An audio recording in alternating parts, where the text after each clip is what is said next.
You are watching Breakthrough News, and this is special live coverage coming to you after the dramatic events that have been taking place in the Western Hemisphere over the past 24 hours. In particular, the United States of America, under the leadership of President Donald Trump, has bombed the country of Venezuela, numerous bombings, and that was followed almost immediately after by a military incursion that led to the kidnapping of Venezuelan President Nicolas Maduro and his wife Celia Flores, who were taken to the USS Iwo Jima, and I believe maybe as we are speaking are being flown to New York, where they have been indicted on a multiple counts of alleged allegations around narco trafficking and other related concerns.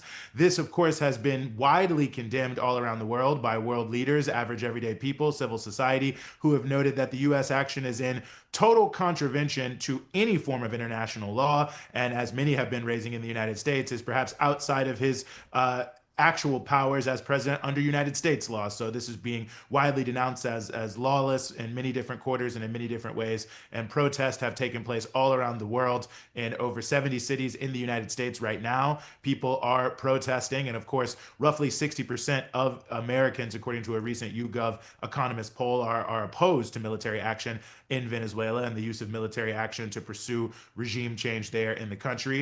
In the nation of Cuba, we have seen protests happening in the capital city of Havana. In Venezuela itself, where we will be going to you later in the show, live from the streets from a reporter who is there reporting in Caracas. There have also been demonstrations reported and people coming to the street to defend their president as they deem it. And there's a lot of things happening, very fast moving situation. What comes next is, of course, not clear. President Donald Trump says that the United States will run the country. So the implication being some sort of vice royalty that would run the country in some sort of occupation. Trump, of course, has made some allegations that the vice president of Venezuela and longtime socialist militant Delcy Rodriguez is cooperating with the United States. But we have actually seen contrary information to that, which we want to go to in just a second and get updated on. So there's not a lot of clarity about the exact immediate follow-on actions, but it does seem clear that the United States is 100% in the mindset of continuing to move forward and to try to completely control the politics and the government of Venezuela. And of course, we'll get into all of this more later, but very notably, Trump himself also said that Maria Corina Machado does not have the respect of the country and cannot actually be president. So that's an interesting wrinkle to add to all of this. But Zoe, I want to go to you now because, of course, so much has been raised by the Trump administration and others in their earlier press conferences that they are in some sort of cahoots, as it were, with the other elements of the Bolivarian government in Venezuela. But it seems like that perhaps that is not the case now that we have heard from some officials there on the ground in Caracas. Yeah, Delcy Rodriguez gave a press conference about 20 minutes ago, or maybe earlier than that. And essentially, it was part of the Council of Defense of the Nation.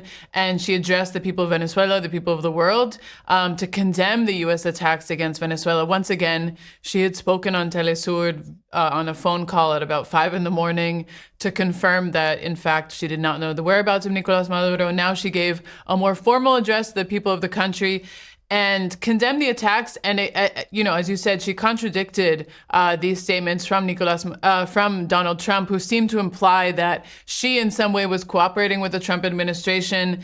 She, of course, thanked the world community for their solidarity in response to the attack, and importantly declared and really affirmed that there is one president of Venezuela, and that is Nicolas Maduro. So I think she, right off the bat, did away with those accusations and that attempt by the Trump administration to once again play psychological warfare. And I just want to remind people that since September, one of the main tactics of the Trump administration and its war against Venezuela has been psychological warfare. They were threatening ground invasions. They were threatening air attacks every single day for months. So every single word that they say, we have to know that's in the context of not just bombing campaigns, but also psychological warfare.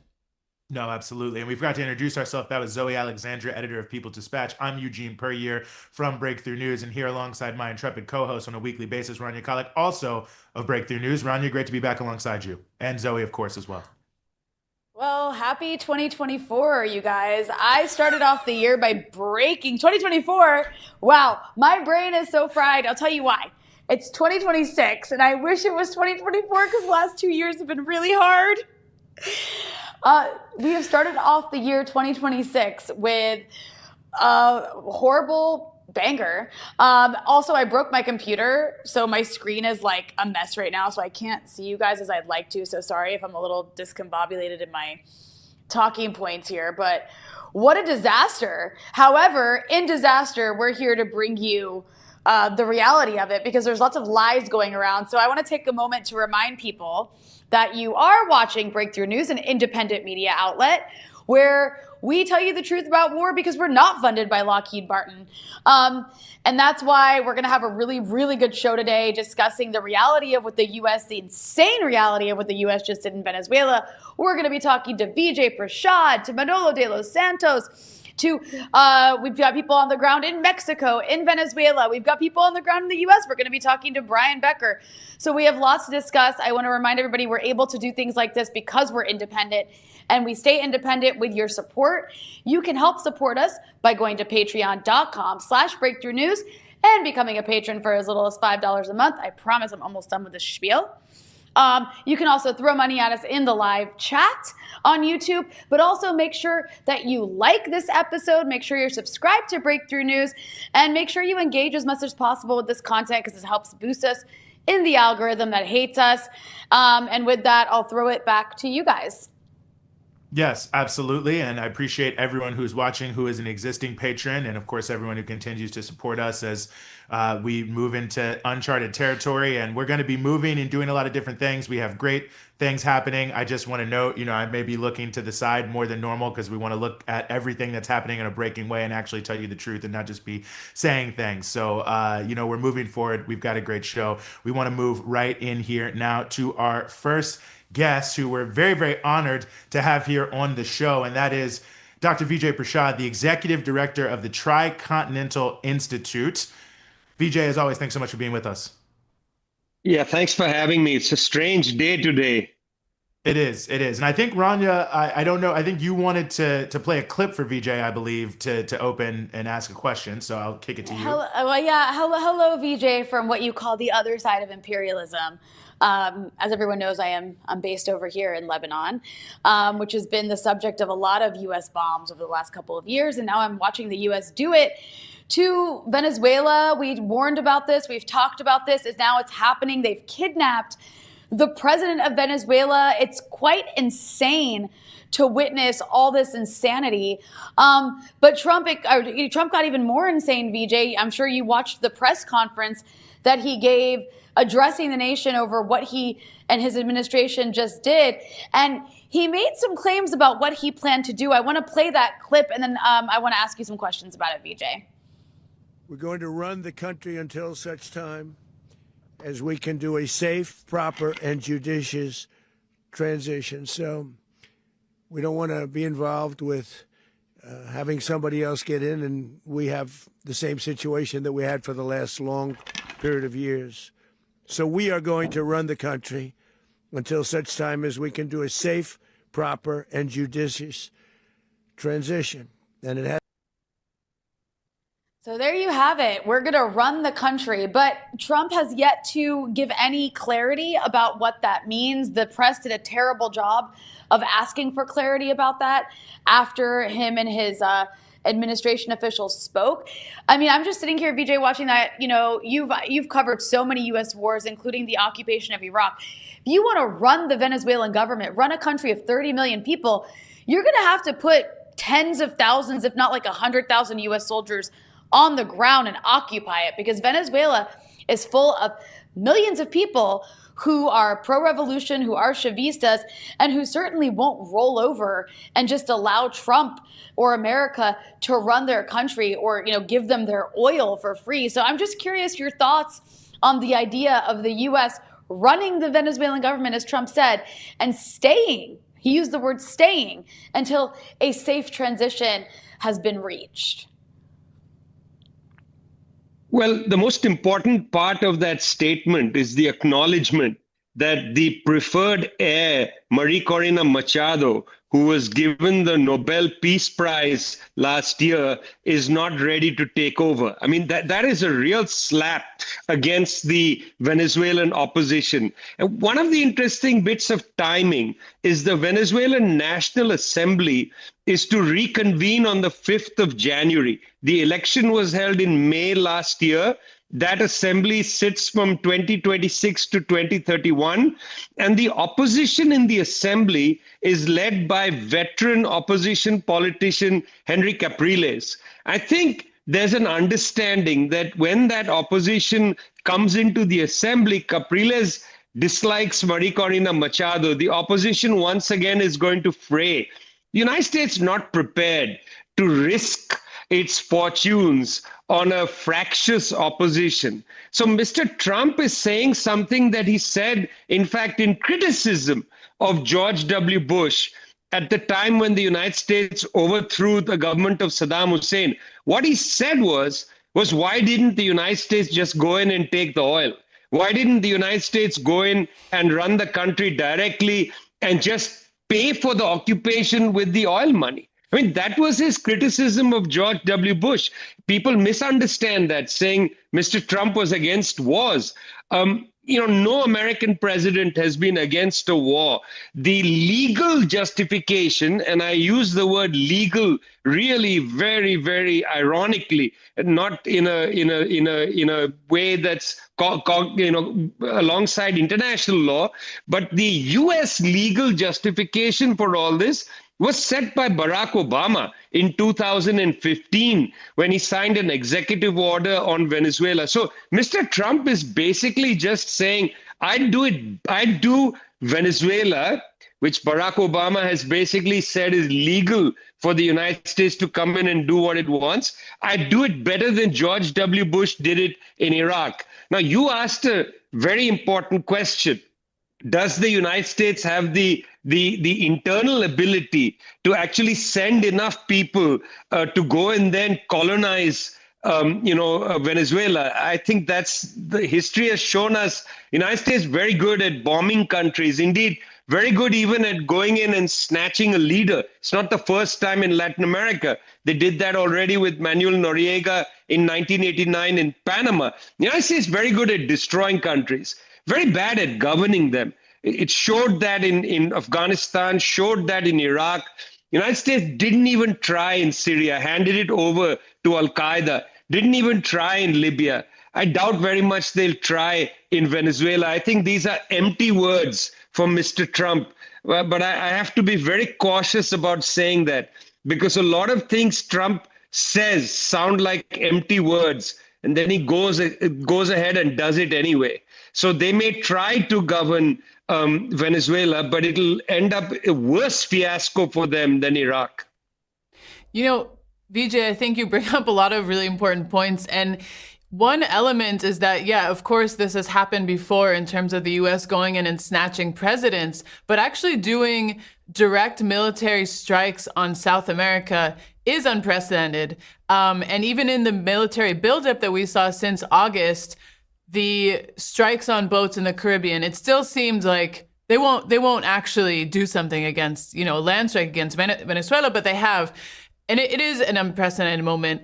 Why Venezuela and why now? And for you, what is next? Does this open the door to more attacks like this? Well, I mean, if you read Trump's national security strategy, it's really laid out very clearly. Trump basically says there that the rest of the world is going to be hard for the United States to directly control. But the Western Hemisphere, what they call the Western Hemisphere, must be taken in hand. And there Trump directly writes again the Monroe Doctrine of 1823, the doctrine against Bolivarianism. By Bolivarianism, I mean the original Simon Bolivar, the original fellow in the 1810s. The Monroe Doctrine said that the Bolivarian push across Latin America had to be put back in the bottle. And Trump in 2025 says that there's a Trump corollary to the Monroe Doctrine. The Trump corollary is use whatever force you want, whatever means you want, exercise the Monroe Doctrine. It's very interesting you bring up the boats in the Caribbean.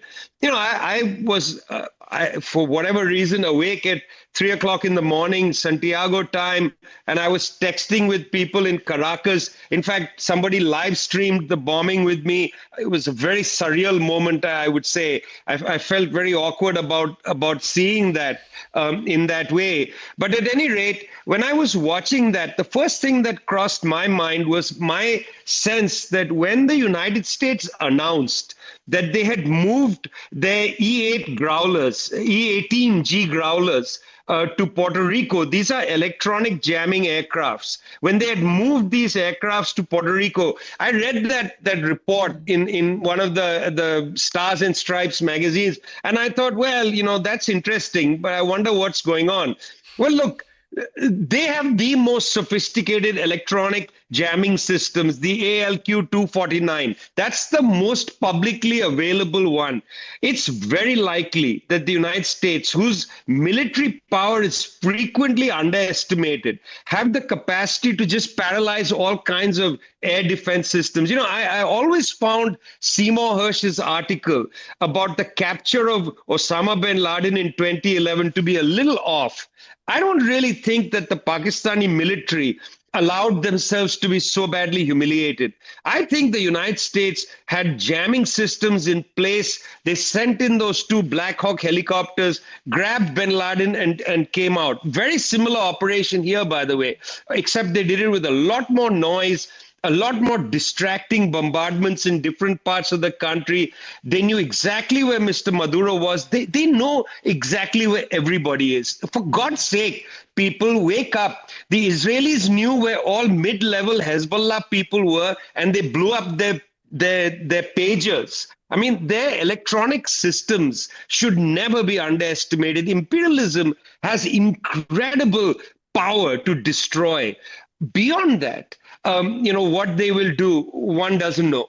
This is part of their ability to exercise the Monroe Doctrine. They want to destabilize Venezuela. They would like this government to be weakened now. They would like to see some sort of transition. They would like to see this have a knock-on effect, which is that the governments of Nicaragua and Cuba sort of self-immolate without Venezuela in the picture. That's what they'd like to see. Already, there are right-wing governments all across South America, right-wing governments creeping up Central America, including in Honduras, by hook or by crook in Honduras, and in the Caribbean. The very fact that the government of Trinidad and Tobago, with a semi-center-right prime minister, then turns out in this last phase to be a complete imperialist, is an extraordinary moment. We are seeing the death of the pink tide, and in this case being killed off, and the birth of the angry tide.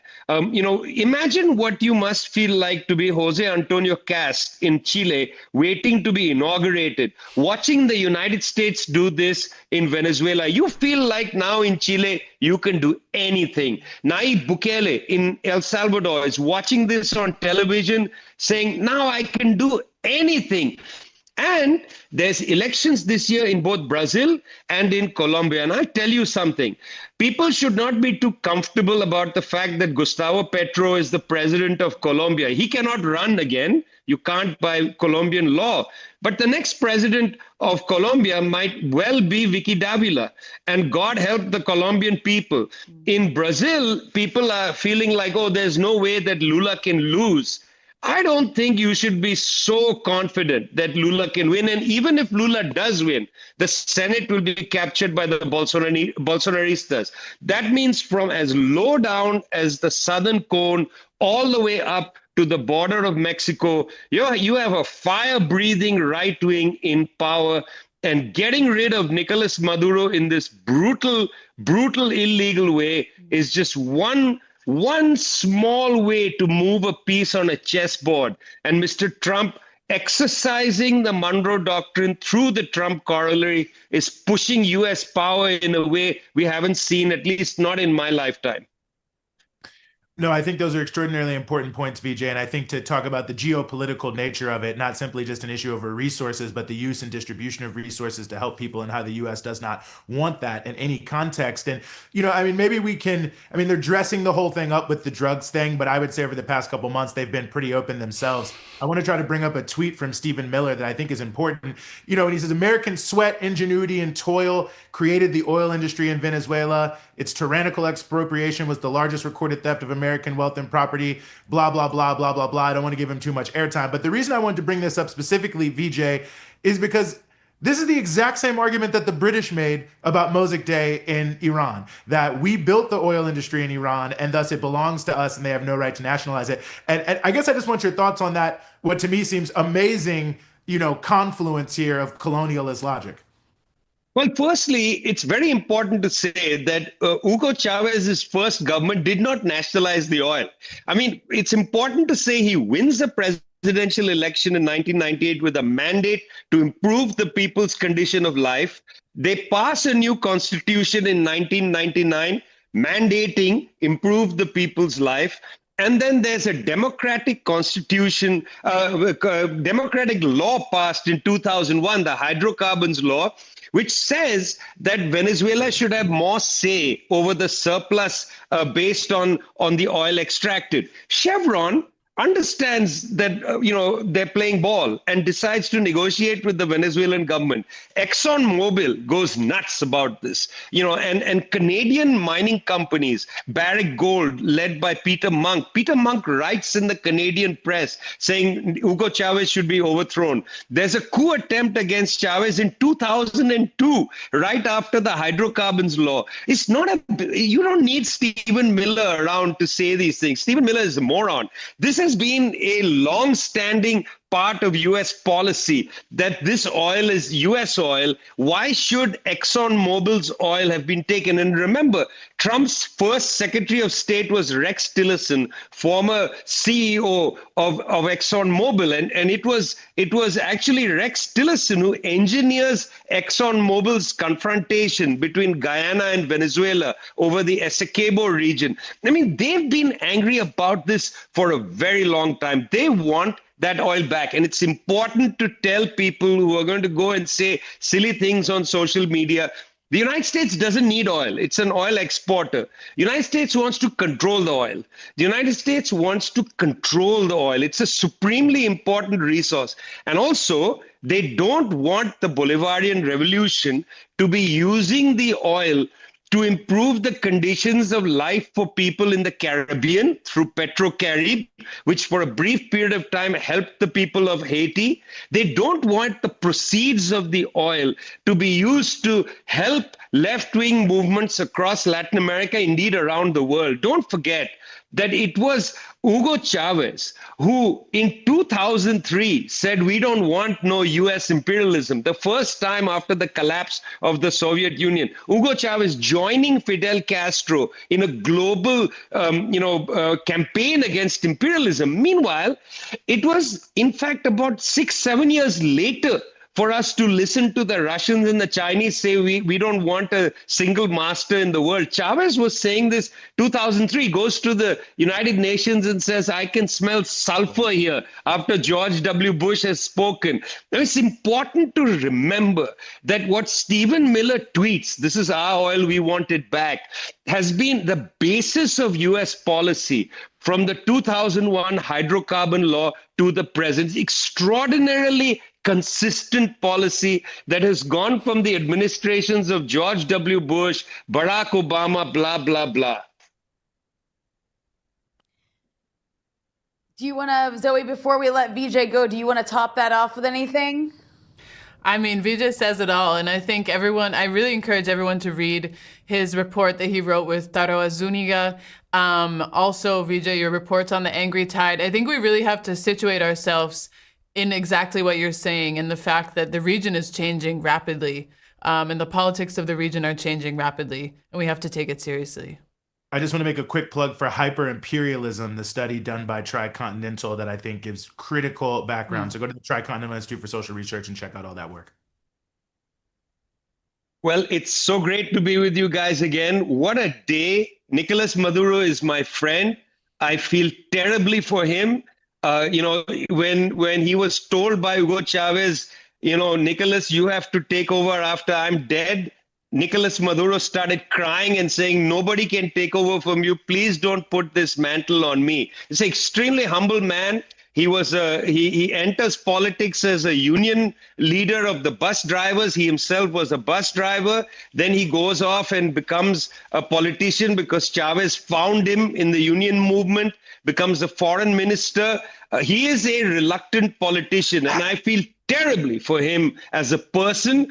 There is nothing in his character that suggests this kind of treatment of him. And I really want to say that, guys, because I know that lots of people on the left will turn their back on Nicolas Maduro Moro and Celia Flores, and I refuse to do so. Yes, no, absolutely. And we appreciate everything you bring to the table, Vijay, and everything that you all are doing at Tricon to help give us the appropriate context and also the immediate analysis, as it were. So we will keep the movement moving on.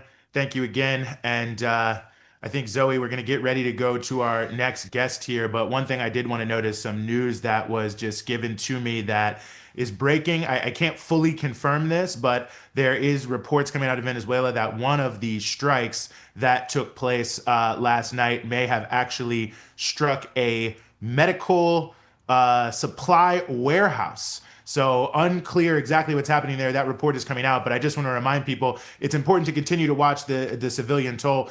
We talked about Panama, of course, and what took place there with Noriega. One of the important factors is there was a significant massacre of Panamanians that took place, but that did not come out until a little bit later. So I think it's very important that even though people are saying, they were strictly against military targets, blah, blah, blah, we continue to follow that. So reports that we will try to confirm as well about the possible striking of a medical supply warehouse in Venezuela by the United States. So we'll keep tracking that. Zoe, please. Well, we're really excited to be joined by a longtime friend of the show who comes on a lot, José Luis Granados Ceja. He is a journalist and the co-host of Soberanía, the Mexican politics podcast. José Luis, you not only follow Mexico, but you follow Venezuela very closely. Very excited that you're joining us today. Thank you so much for inviting me. Obviously, it's very important that we're talking about this and spending our time on it. Yeah, and we wanted to actually play you a clip of Donald Trump talking on his favorite show, Fox and Friends, about his plans for Mexico and how he sees Mexico. And you've talked about this a lot, so we're excited to get your opinion on this. I wonder, Mr. President, I want to ask you because from your Vice President, J.D. Vance, said that the message is pretty clear: the drug trafficking must stop. So was this operation a message that you're sending to Mexico, to Claudia Sheinbaum, the president there? Well, it wasn't meant to be, and we're very friendly with her. She's a good woman, but the cartels are running Mexico. She's not running Mexico. The cartels are running Mexico.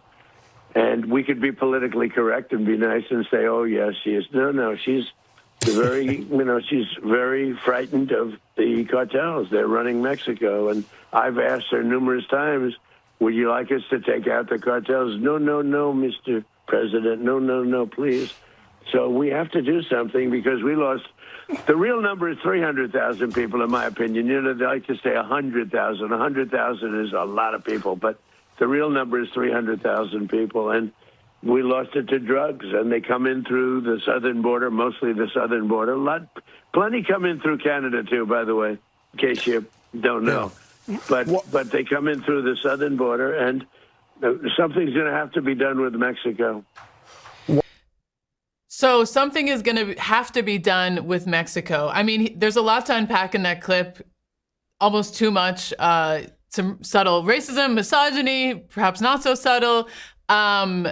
You've been alerting to this, I think, since day one of the Trump administration, of the possibility of the U.S. wanting to carry out airstrikes on Mexican national territory in its alleged war against drug cartels. Can you talk about this clip? What does it mean? Does this operation against Venezuela actually have implications for Mexico? How do you see it? One of the things that stands out for me in that clip is that I think Trump simply doesn't understand what it means to defend sovereignty. So when he hears Claudia Sheinbaum say, no, we're not going to allow you to engage in military action in Mexico, what he's actually is confessing that he doesn't understand that we won't tolerate that that's not something acceptable in our territories. It's not acceptable in the case of Venezuela, and it's not acceptable in the case of Mexico. And, you know, when he says, oh, she's afraid, no, she's standing up for Mexican sovereignty. And in fact, her government is doing an excellent job of dealing with the security crisis here in Mexico. And the numbers are there to prove it in terms of the actual figures around violent crimes, homicides, those kinds of things are actually making a sharp decline thanks to her leadership and that of the security minister, Omar Garcia Harfuch. They are focusing far more on intelligence gathering, on going after the money that funds cartels and targeted operations, as opposed to the so-called war on cartels, which is what Trump wants and what his right-wing allies in Mexico want, which is another deadly conflict that brings, you know, lots of suffering to the Mexican people and actually does little to actually affect the distribution of drugs. On that point, I was also worth saying, you know, when they talk about drug trafficking has to stop, you know, of course, the United States wants Latin America, being the countries that produce some of these narcotics, to do all the work for them. The problem is the demand side, and we have to always emphasize that. The problem is that there are still millions of people who use and abuse drugs in the United States, that the United States refuses to treat it as a public health crisis and instead criminalizes it and thinks that a hammer solves every problem, right? And so, you know, when you look at that clip, we really should understand that it is a threat to Mexico what just happened. And people should understand that the United States, with the actions that it committed last night in kidnapping Nicolas Maduro, is clearly sending a message. You know, I really appreciated the comment by Vijay earlier. We're saying that, you know, the right-wing leaders in this region must feel like they can do anything. Mm-hmm. And that's a very terrifying notion, because it's true. He's now threatened Colombia, Mexico, a number of other countries. He has directly interfered in the electoral process of Bolivia, Honduras, Argentina. You know, this is all part of the U.S. strategy to try to reassert its domination over the region. That is clearly the goal. I think the national security strategy makes that evident to everybody. It's a confession on the part of the U.S. policymakers that they are now focusing on Latin America. And I've always made the case that this is part of a strategic retreat in order to dispute global hegemony with its peer rival China in one future moment. And so that's why we should understand everything that happened in Venezuela is a message to Latin America, specifically to Mexico. And the one final note I wanted to make is that there's actually an important report that came out that suggested that, in fact, the plan was always to strike Mexico first. In fact, Trump had talked about how he regretted not doing it in his first term. But in order to appease the Gusano Florida lobby, in order to kind of calm the waters with Marco Rubio, they decided to go after Venezuela. And it was convenient for them because it kind of fit into this narco trafficking rhetoric narrative that they've been putting out there. But the truth is that this is their intention for every country in this region that dares to defy U.S. imperialism. And so we have to understand the things under those terms. And one of the things I've been saying to people is that I hope this serves as a wake-up call. We are now in a very new moment for the region and its relationships with the United States. You know, Claudia Sheinbaum's government issued an important statement condemning what the U.S. did this morning. She was asked actually by a journalist earlier today around this, and she emphasized the statement that she made there, calling on the UN to actually intervene. I think there's unfortunately a mistake to place hope in the UN at this moment. They have not done their job of guaranteeing peace in the world, certainly in the case of the genocide against the Palestinian people, and certainly here in the case of Venezuela. You know, there have been a number of emergency meetings at the Security Council that have not really produced a breakthrough.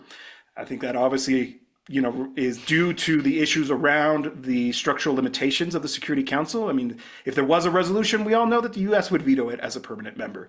But still, that's where her emphasis has been. And she was asked also about Trump's comments on Mexico, you know, that he had kind of lumped them all in together. And she said, well, we have a really good relationship with the United States. And that very well would be the case. We do. Mexico has a very different relationship with the United States than Venezuela does. You know, we are the #1 trading partner, a very key ally when it comes to commerce, especially with our integration in the North American Free Trade Agreement, the USMCA today. But that can change. And I think we have to approach things with the worst case scenario in mind. And the U.S. just demonstrated what the worst case scenario is. Trump declared fentanyl a weapon of mass destruction. That doesn't come from Venezuela, and yet they kidnapped Maduro and invaded the country. It comes from Mexico. So are we to expect this kind of rhetoric now to aim towards Mexico? That's my concern. Mm-hmm. No, I think there's so many different aspects to it as well. Rania, go ahead. Well, Jose, I wanted to ask you with regard to the region. So we know what Mexico's response has been leading up to this. If you could maybe go into how is the Mexican political class, how is the Morena party responding to this massive, insane, unprecedented escalation, which obviously, if it's allowed to go through with complete impunity, will have major consequences for the American administration's ability to shape regional politics. We were talking earlier with Vijay's about massive changes in the region. Of course, there are countries, he's calling it the angry tide. But, what will this mean for neighboring countries like Colombia? What might this mean for a country like Cuba? What about Brazil? I mean, if the U.S. can get away with this, where can't it get away with this? Yeah, absolutely. And unfortunately, the regional response to this moment has not been that good. And one of the things that I criticized was the fact that, during the first pink tide, there was a creation of regional bodies, but they're obviously crushed and they attempted to do away with them successfully in the case of UNASUR, less so in the case of CELAC. But CELAC was also rescued by Andrés Manuel López Obrador, the former Mexican president, Claudia Sheinbaum's predecessor, bringing it out of this kind of irrelevance that it had found itself in. And yet, it hasn't been able to make a statement around this. There have been some kind of soft positions around this, but I think part of the error is that this organization operates on a consensus model. And how do you achieve consensus when you have vendepatrias, lackeys of the United States, governing certain countries? And I'm thinking about Milei in Argentina or Noboa in Ecuador. It's virtually impossible. And so there has to be an alternative. We should have already looked for a different means to actually build a united regional response to the grave threat that the United States represents to the sovereignty of all the countries of Latin America. And I think it's important to say that explicitly. This is not an attack on just Venezuela. It's an attack on all of Latin America, and it has to be understood that way by the region's leaders. This is an attack on the sovereignty of all of Latin America, and we have to come out and defend it. There has been an important mobilization. There are people right now in front of the U.S. Embassy here in Mexico City demonstrating. I saw images of people whipping eggs at the brand new building that's, I'm sure, cost them billions of dollars to build here in Mexico City. There was a leader from Morena's House of Deputies, if I'm not mistaken, who was recently in Venezuela, who addressed that. The former Senate President, Gerardo Fernández Noroña, has always been a longtime champion of Venezuela and the Bolivarian Revolution. So there have been important positions taken by key elements of Morena. I believe the party has not come out with a statement, or if they have, I haven't seen it yet. But it's widely expected that, given the positive relationship between the United Socialist Party of Venezuela and Morena, that there will be some kind of statement being made as well. A lot of communist parties throughout the world and the region have also taken a position rejecting this. A lot of important regional leadership, not just Sheinbaum, but also Lula in Brazil. We've seen a number of heavyweights make a comment around this and make that statement rejecting, condemning U.S. actions that led to the kidnapping of Maduro and the civilian casualties, which of course should be mentioned. I know that was at the top of this program as well, but there needs to be more. This has to be a relentless campaign. We have to see the kind of mobilization that we saw in the lead up to the invasion of Iraq, where millions of people take to the streets, in condemning the Zionist entity's genocide against the Palestinian people. That's the level of mobilization that we need to see here and also in the United States. And I have to make an emphasis on that. People in the United States should realize that Trump has once again started a war that has no clear ending. This is going to be a conundrum for the U.S. military. He's talked about boots on the ground. He's talked about administering the country. That requires an invasion. The United States is talking about invading and occupying, or attempting to occupy, Venezuela. And that's going to lead to not just a conundrum, but it's going to lead to U.S. soldiers coming back in coffins. Because of course it is. Because the Venezuelans have a right to resist and to kill the invader. If you put your boots on our soil and our territory, we will kill you, and we have the right to. And of course we will, and we should defend that. But it's also going to mean that the United States is going to be spending billions of dollars on a foreign military adventure that they could be spending on all those domestic needs that people are aware of. I mean, Trump was elected in part because of his commitment to attend to the affordability crisis, on part to also promising no new forever wars. And yet here we are, a new war and another excuse for the Pentagon to suck up all of the country's resources instead of those going to the U.S. working class.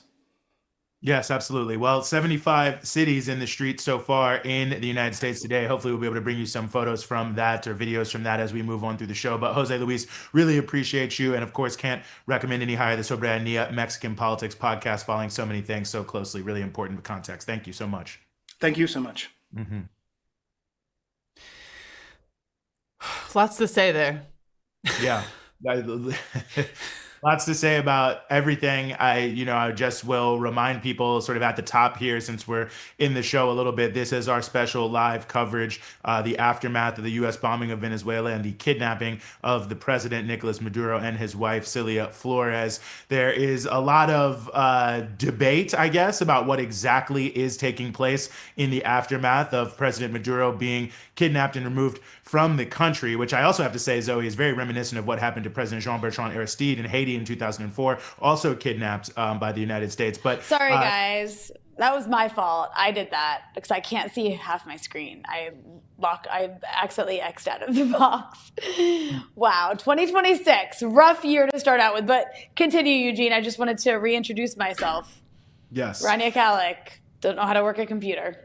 Well, 2026. You got to know who you are. But ultimately, the original press conference by the United States this morning was saying the U.S. will run the country and that they're in communication with the vice president of Venezuela, Delcy Rodriguez, who, according to Trump, said that she will do whatever it requires to help the U.S. run the country. It appears that is not the case. And Vice President Delcy Rodriguez, who by the Constitution of Venezuela is the head of state there, has said that she is not, in fact, working with them, that there is only one president, that is Nicolas Maduro. So still continues to be somewhat of a lack of clarity about exactly what the immediate aftermath will be here. So we'll continue to bring you any updates on that as we find them. There are people in the streets in Caracas in defense of the government. And of course, we will be bringing you some reporting later on in the show from there in the street. I think there's a range of things that we could start with and discuss here. I know there is some that you wanted to raise, Rania, so I will give it to you. Yeah, and I just want to point out, you mentioned Delcy Rodriguez, the vice president of Venezuela, and she's a, committed revolutionary. And so, by the way, was her father. And her father is somebody who was basically, he died in prison. He was basically killed being interrogated by the Venezuelans who were in charge back in the 70s. And that was the administration supported by the U.S. So when we talk about these people that the U.S. wants to put in charge of Venezuela, they want to put in charge the people who killed the current vice president of Venezuela's father. That's what we're talking about when we talk about these sort of right-wing figures like Maria Corina Machado and those that she represents. So I think it's important to just put that in context, that the stakes are high for Venezuelans. And that kind of leads me into what I wanted to raise about the fact that Trump is saying this is about drugs. We all know that's a lie. It's a blatant lie. And one way that we know that's a lie isn't just that his administration is making up drug cartels to go after in Venezuela, not just the fact that Venezuela isn't even a central part of the drug trade across Latin America. In fact, many U.S.-aligned countries are a part of that trade. But it's also the fact that former Honduran narco dictator who was supported by the U.S. after a U.S.-backed coup in Honduras, Juan Orlando Hernandez, is somebody who Trump pardoned just weeks ago. This is a man who was convicted in a U.S. court. This is a man who the U.S. was aligned with when he was in charge of Honduras, who was convicted for trafficking over 400 tons of cocaine into the U.S. That was by a U.S. court. And Trump pardoned him just a few weeks ago. Meanwhile, he is charging Nicolas Maduro and his wife and his son, the indictment's ridiculous and we can get into that, for drug trafficking that is literally made up. And Zoe, you covered the trial and the conviction and what's happened since of the former Honduran narco dictator. So I wanted to give you an opportunity to tell our audience a bit about that, because it demonstrates that Trump is full of shit. Yeah, I mean, it's really interesting when you look at these comparisons, and it really just puts an important spotlight on these lies. And we've been talking about these lies week after week, that they just don't hold up, even according to the U.S.'s own evidence. But I think the case of Juan Orlando Hernandez is a really good one, because you, first of all, had people out on the streets protesting his, fake election victory in 2017, which was actually only made possible because of Donald Trump. There was massive electoral fraud in 2017 in Honduras to basically make Juan Orlando win the elections, who had already changed the constitution so he could be reelected, even though the Honduran constitution does not allow for reelection. And he is reelected. There's mass protests. His government oversees the massacre. People were massacred on the street. Over 40 people were killed in protests. Dozens were put in prison. And the entire country was in flames because they did not want a return of Juan Orlando. He was a corrupt leader. He was a leader who had clear ties to drug trafficking. And there were protest wave after protest wave calling for him to be arrested, calling for him to be brought to justice, because he really did essentially run the country into ruin. And the slogan "Fuera Ho," which was "Out Ho Juan Orlando Hernandez," was kind of the slogan of that led into the 2021 election campaign. And he eventually, with a lot of evidence supporting this, he was arrested and he was extradited to the United States. But a lot of the Honduran movement said, this is not what we want. We need him to be tried within Honduras, because once he is tried in the United States, it is no longer a sovereign justice process. And what happened is exactly what people feared, which is that the US decided one day, actually, you're our friend again, we're going to release you. And he essentially is now back in Honduras and supporting the electoral fraud of his friend, Nazri Asfura. And this just really goes to show, you had people out on the street, tens of thousands, saying this is a corrupt narco leader who is running our country into the ground. We saw the massive migrant caravans take place while Juan Orlando was in office. The massive scam where people were sold pills full of flour instead of actual medicine. This was all under Juan Orlando, and he is the one who gets pardoned and sent back home, and having been convicted by the same court that is now going to try Nicolas Maduro. So, it just shows this whole justice system is a complete sham. These charges, these indictments mean absolutely nothing. They are political tools of coercion. And I wanted to also note that in the indictment for Nicolas Maduro, which also goes after his wife and indicts his son, it goes after him for all kinds of variations of narco trafficking, but also for what it says, possession of machine guns, which I think is wild because he is the leader of a country that has armed forces. So I'm not even sure where that fits in. And there's also some U.S. gun law they used from 1934 to accuse him of violating. And then J.D. Vance put out a tweet where he said, PSA for everyone saying this was illegal. Maduro has multiple indictments in the U.S. for narco-terrorism. You don't get to avoid justice for drug trafficking in the United States just because you live in a palace in Caracas.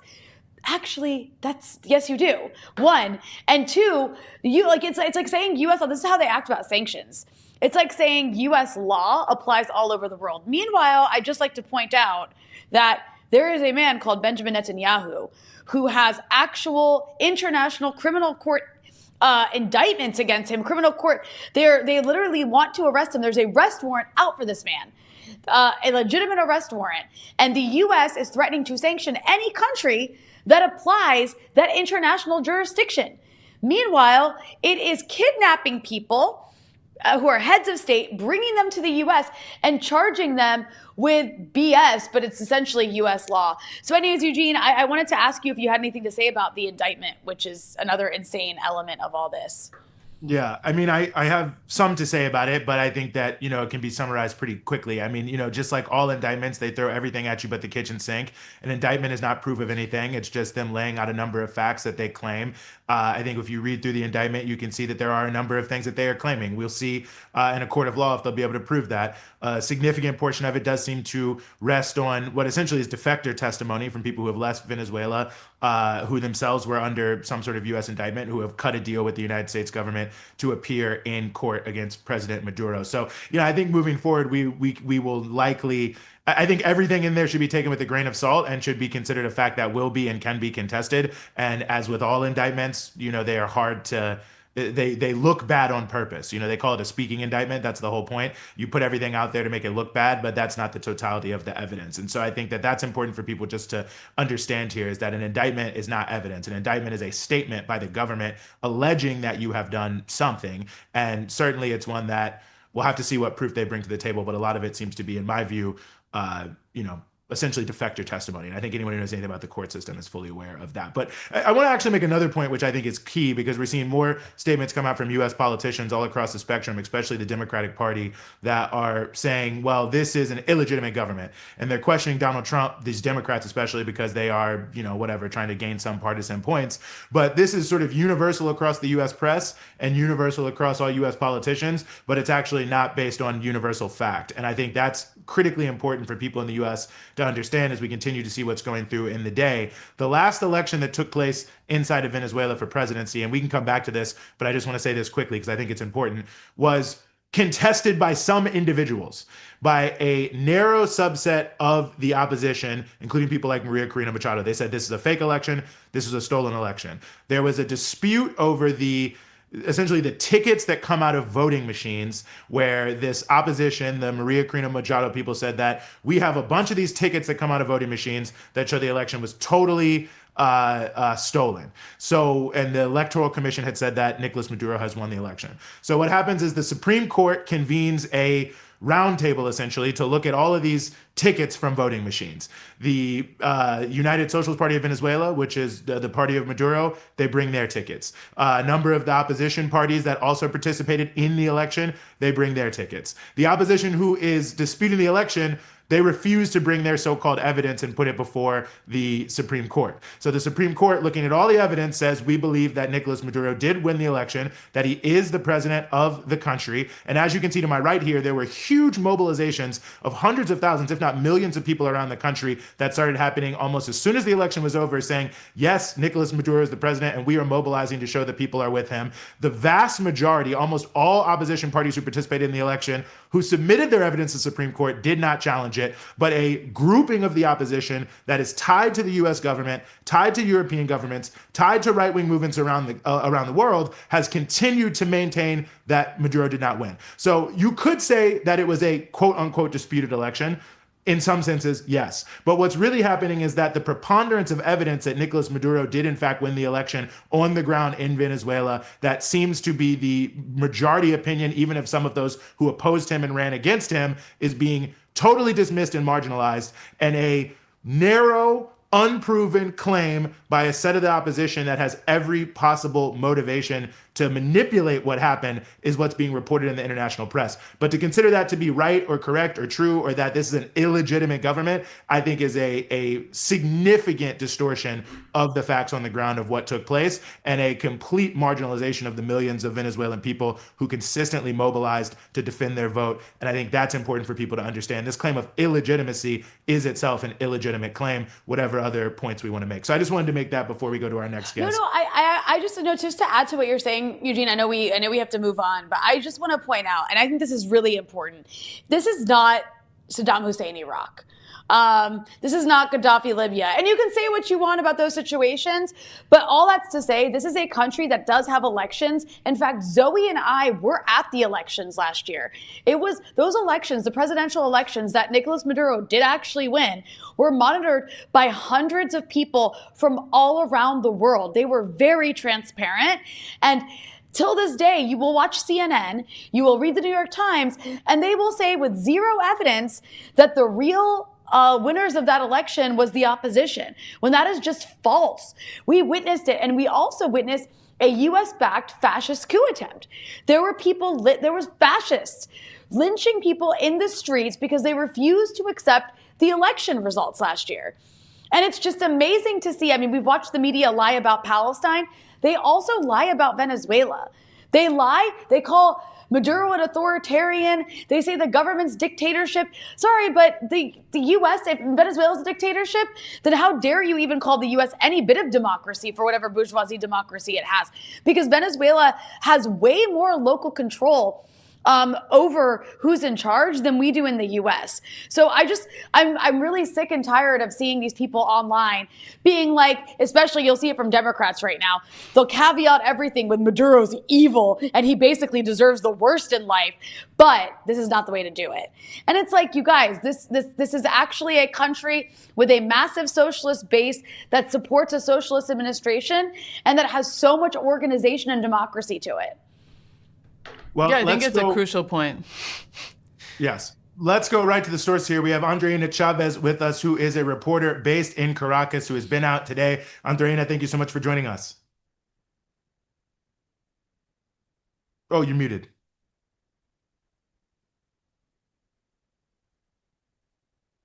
It might be from our end.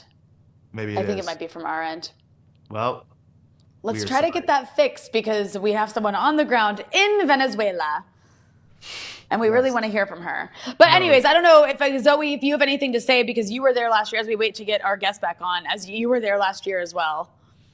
Yeah, I mean, it is just incredible to see those kind of statements. And then they say, oh, well, why is the U.S. attacking Venezuela in this way? You know, we don't agree with these attacks. And it's like, every day since 2014, when Barack Obama essentially started the campaign of sanctions against Venezuela, they've been leading up to this moment.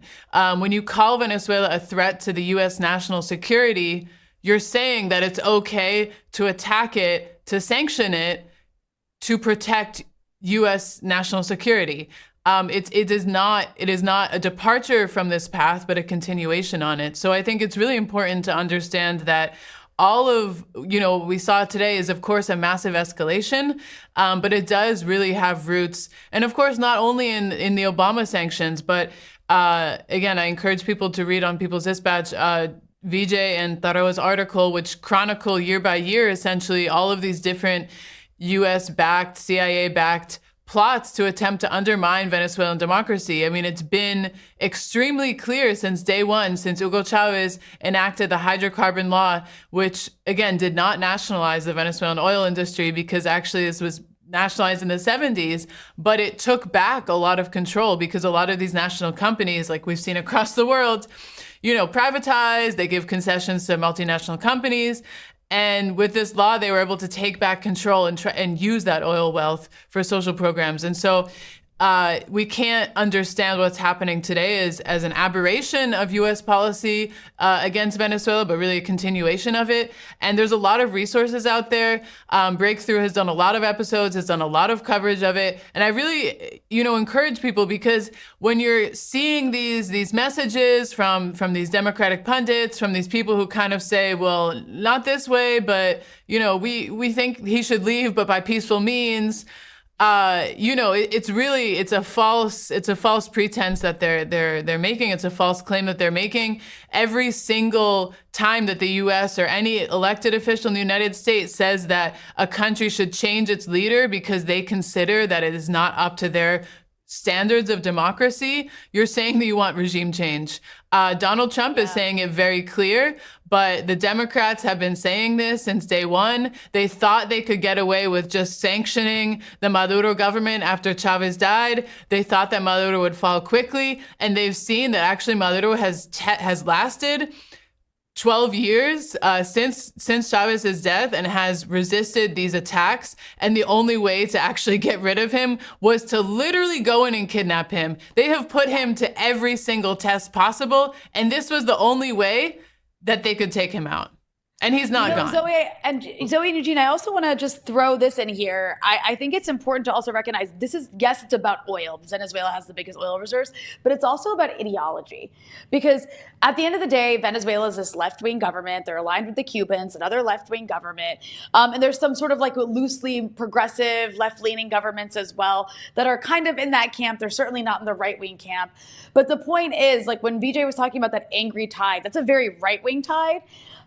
And so an attack on Venezuela is seen as an attack on the left across Latin America. That's why they're going to, pardon Juan Orlando Hernandez, the former right-wing narco dictator of Honduras, because he's aligned with the Trump, the right-wing, the MAGA agenda. That's why Milei is going to get a bailout, because he's aligned with the MAGA right-wing agenda. And then at the same time, you're going to have somebody like Maduro get kidnapped and indicted for, based on lies about drugs. And then they're going to go after Cuba. They're not too keen on Brazil. They're making threats against Mexico. This is also an ideological battle. And we'll talk about that a bit more, but I think our guest we are back with, we have Andreína Chávez with us, who is a journalist, Venezuelan journalist on the ground in Caracas. Thank you so much for being back with us. Thank you so much for having me. Well, let me just ask you, I know you've been out in the streets today in Caracas, capital of Venezuela. What is the scene? What are you picking up there? So yes, well, first of all, we've been up since 2 a.m. in the morning, everybody, since we heard the explosions, since we were listening to the planes on the sky and just trying to figure out what was happening. And of course, the Venezuelan government finally confirmed that we were indeed being attacked by the United States. And at least 7 points in Caracas were hit by U.S. strikes, between civilian populations to military assets. It wasn't just military complexes like the U.S. is saying. There are actually residential areas that were also hit. For example, in Fuerte Tiuna is not just a military complex, it is also a residential area. And so people there were victims of these U.S. bombings. So yes, we've been up the entire night. Then this morning we went out to near the Miraflores Palace. We were just there listening to people who gathered outside in the streets. They were taking turns, taking the microphone and just talking about what was happening, denouncing that President Maduro was indeed kidnapped by the United States. He was not captured, he was not seized, he was not arrested because he's not a criminal, he's not a drug trafficker like the US has been saying all of these months with the excuse to try to overthrow Maduro and kill him, or in this case, kidnap him. So people have been taking turns just speaking in the streets saying that Maduro has been kidnapped, that we need proof of life, that we need Maduro to come back because he is the elected president of Venezuela, that we need his wife, Cilia Flores, to also return to Venezuela. And of course, people have been saying that this is the moment to show strength, this is the moment to show support with each other, solidarity, to remain calm, but at the same time, to not let our guard down and to stay on the streets, to continue fighting, to continue denouncing by every means necessary that what is happening in Venezuela, it is regime change. What is happening in Venezuela, it is an illegal U.S. bombing against a civilian population, against a sovereign country. And of course, we know that all of this, what's behind this entire military operation, it is what President Trump announced. He wants to take control of the Venezuelan political life. He wants to take control of Venezuela's oil resources. And that is the entire reason why this is happening right now. They don't care about democracy. They don't care about drug trafficking. We know that those are lies. We know that they don't have any kind of credible evidence that Maduro or anybody in the Venezuelan government is involved in any kind of illicit activity. We know that those are none of this that the U.S. is pushing so they can justify this exact situation that we're facing right now, which is a U.S. bombings, which is an imminent, maybe more attacks against Venezuela, maybe a full-fledged invasion, and of course the unfortunate kidnapping of President Maduro. And right now, what people are doing in the streets is that they are just gathering, getting support from each other. Of course, there's also people who are just trying to get some essentials. People are trying to find water, to find some food, just in case, we don't know what is going to happen exactly the next few days. The country is mostly calm, but people are also aware that you need to, as they said, you need to keep the essentials at home, and you need to keep a clear head, and you need to not follow for these psychological campaigns, because there are a lot of lies right now on social media. There are a lot of lies coming from the U.S. government. They are saying lies that they're negotiating with the rest of the Venezuelan government. That is not true. We just saw Delcy Rodriguez, the vice president of Venezuela. She gave a press conference only a few minutes ago with the entire government, with the entire military force. She was saying the same thing that the government has been saying since this attacks began, that we are resistant, we are on the streets. President Maduro continues to be the president of Venezuela, and we are demanding that he is returned to Venezuela. And of course, she is saying that this is the moment that we need to show Latin America, the entire global South needs to come together and show solidarity and fight against it. Because this is not the end. This is not just an individual operation. This is the beginning of a U.S. Complete domination against Latin America. This is the beginning of another Monroe Doctrine. This is the beginning of this neoliberal plan that Trump has for Latin America and for the global South. So this is the beginning of a larger scale intervention against all of our people. So this is what is happening right now in Venezuela. Mm-hmm.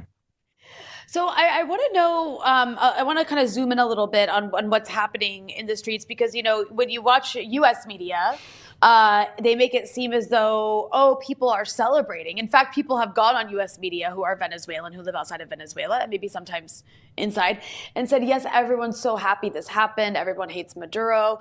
And of course, you know, Venezuelans have all kinds of different political opinions.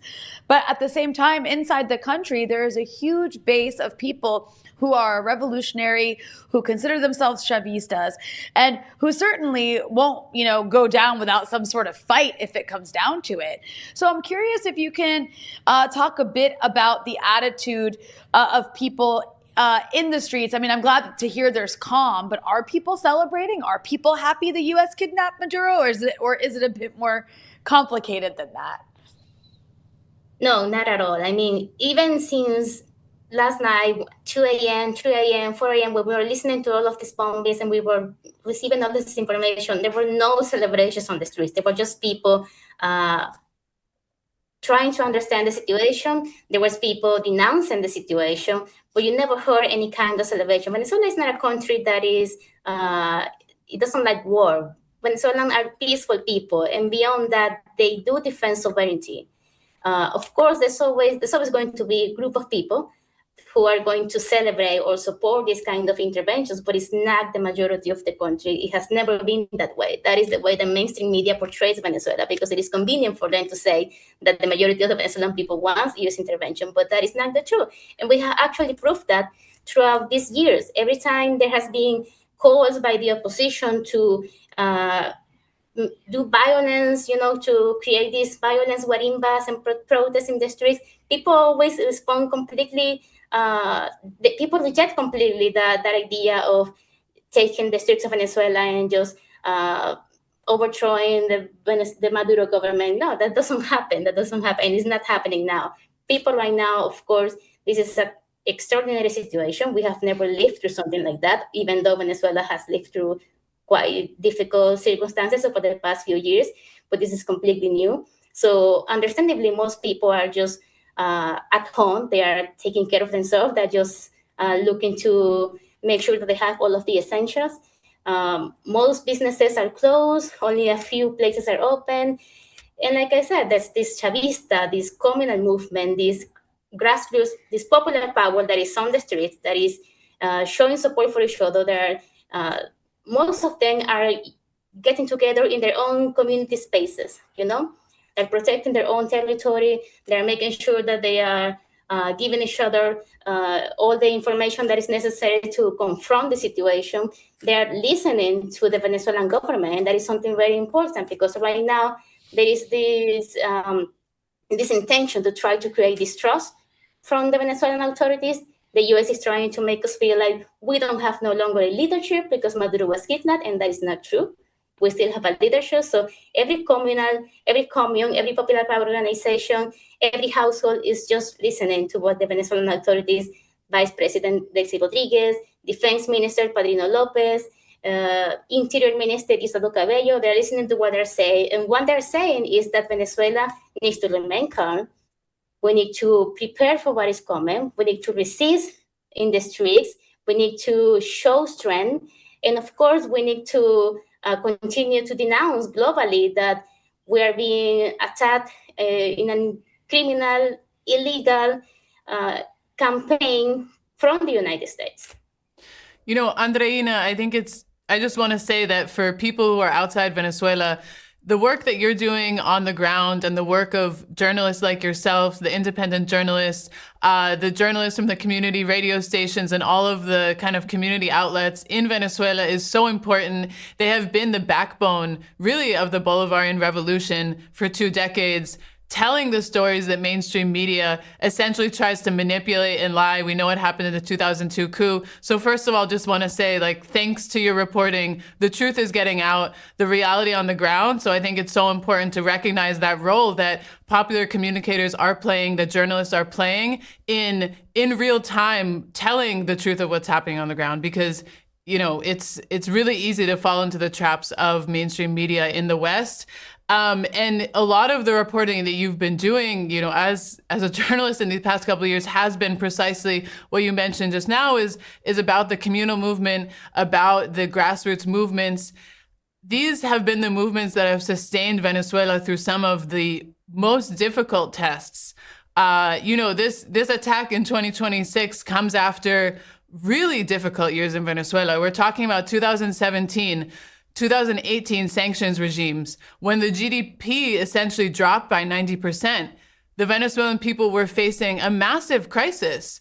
And it was these organizations that really kind of kept the revolution alive in a lot of ways. So I was just wondering if you could talk a little bit about how those years got the people ready for this moment, and if you can talk a bit about your reporting on these different kind of initiatives, because I think for people to understand Venezuela and to understand the Venezuelan process, it's not just about understanding Hugo Chavez or Nicolas Maduro, but it's really these processes that make the revolution.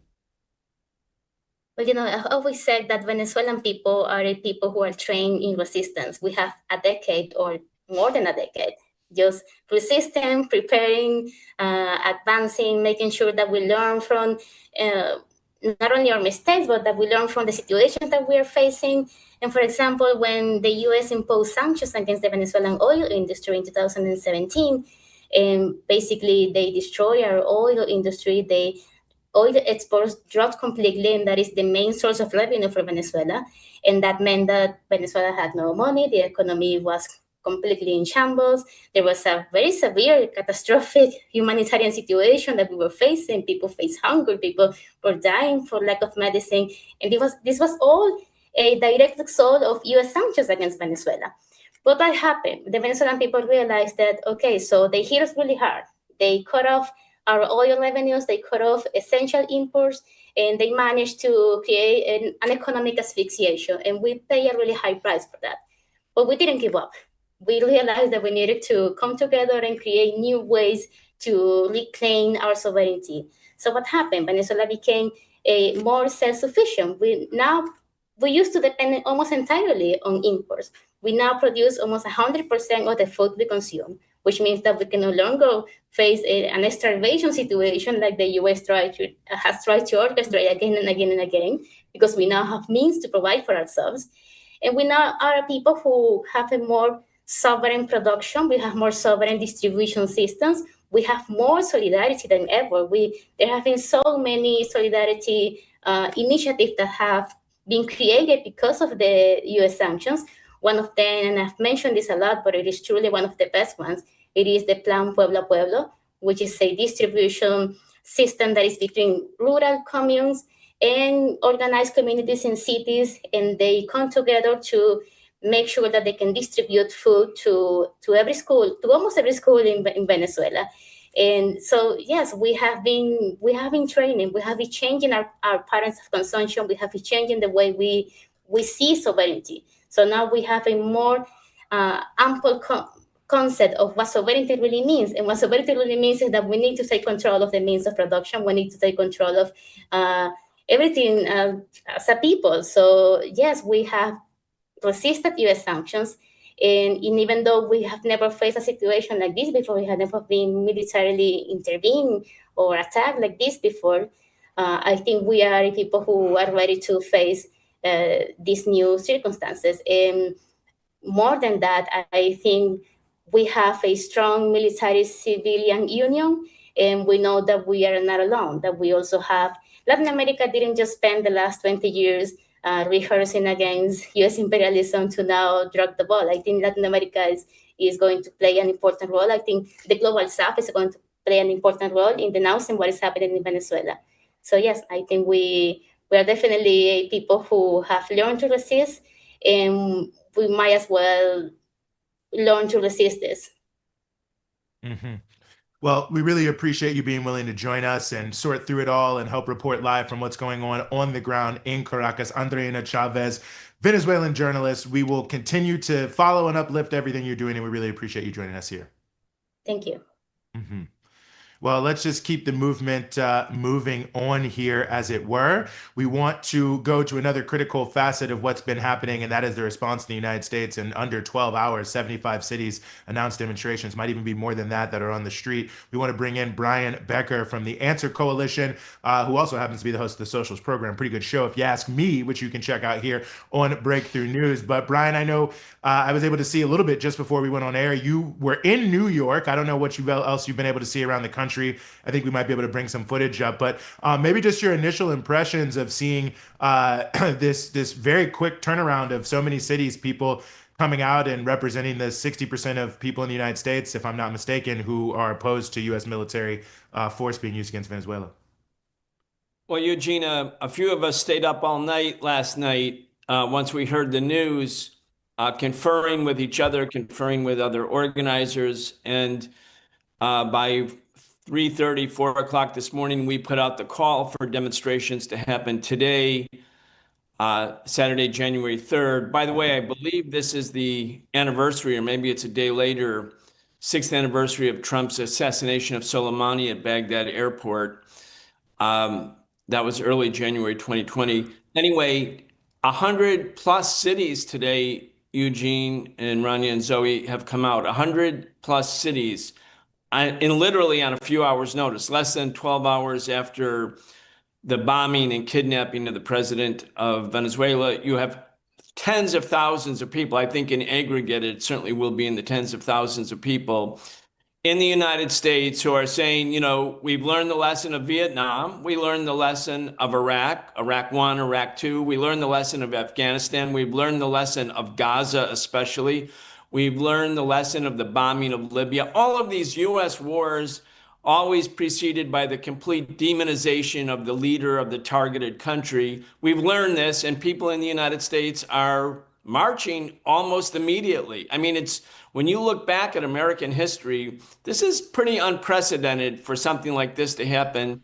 And it shows that Trump's fantasy that American military power will make America great again, the way the European powers dominated the global South countries 100 years ago. That's a fantasy, and it won't happen. And it won't happen, one, principally because of the resistance of people in targeted countries like Venezuela or like Gaza or like Lebanon, people who don't want to live under occupation. But it will also be proved to be a fantasy because people inside the United States, working class people in the United States, are going to reject this. You know, Trump says it's our oil. Well, no working class person in the United States has an oil well. No working class person has oil investments in Venezuela or in Iraq or anywhere else. These are the investments of the capitalist class. And when he talks about our oil, he's talking about their possession or attempted to possess the oil of Venezuela. The American working class people, especially young people, they're not buying it. I'm glad that you said that, Brian. But before I ask you the question I want to ask you, I just want to note that we have over 1,100 people watching this live stream, yet I only see 631 likes. Those numbers don't add up to me. So those who are watching, I'm going to need you to smash that like button so we can get that like number closer to the number of people who are watching. Also, it helps boost us in the algorithm that hates us. And on that note, Brian, I am very happy to hear you talk about this being a war on working class people coming from the capitalist class. I was speaking earlier in the show about how this is not just about oil, but it's also an ideological war. And putting this in the context of this administration in particular going after what they see as the left, both domestically in the US, and also this is a war against the left in Latin America, starting with Venezuela, but they're also attacking Cuba. They're also antagonizing the Morena party in Mexico.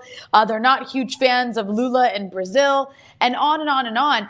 So I'm curious, because I think sometimes Americans can feel so disconnected from the assaults of the U.S. capitalist class against people across the global South. But I'm curious if you could maybe elaborate a bit more about how this is actually a fight by a parasitic group of people, this ruling class of capitalists in the U.S., against really all of us. Yeah, I think it's so important, Rania, that you're also emphasizing this.